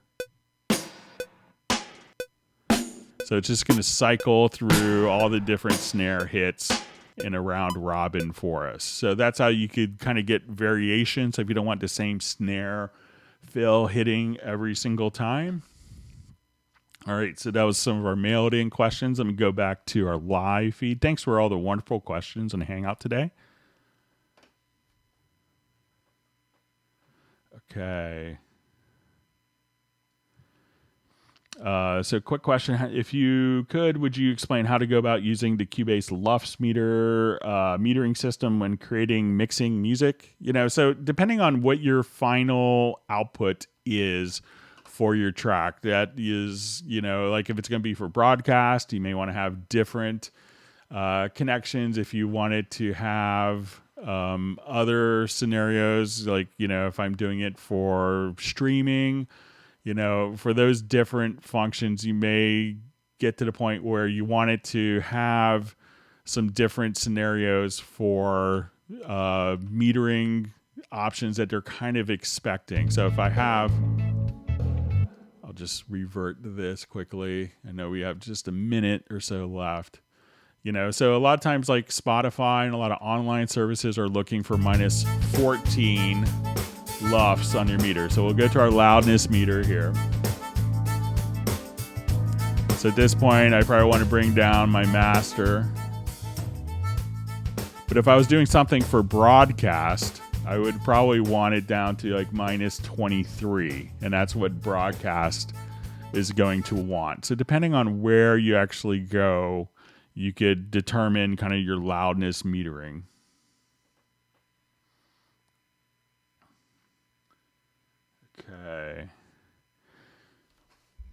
Okay, we have like maybe a minute left before I lose all of my free closed captioning courtesy of YouTube. All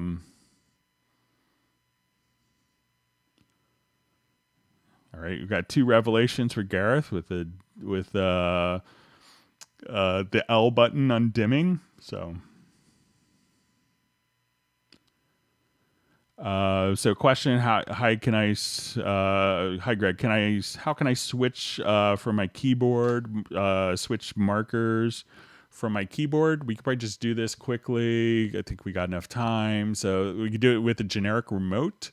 So I'll go to my studio setup, and let's go to generic remote. So you can say this MIDI note message, whatever incoming MIDI message.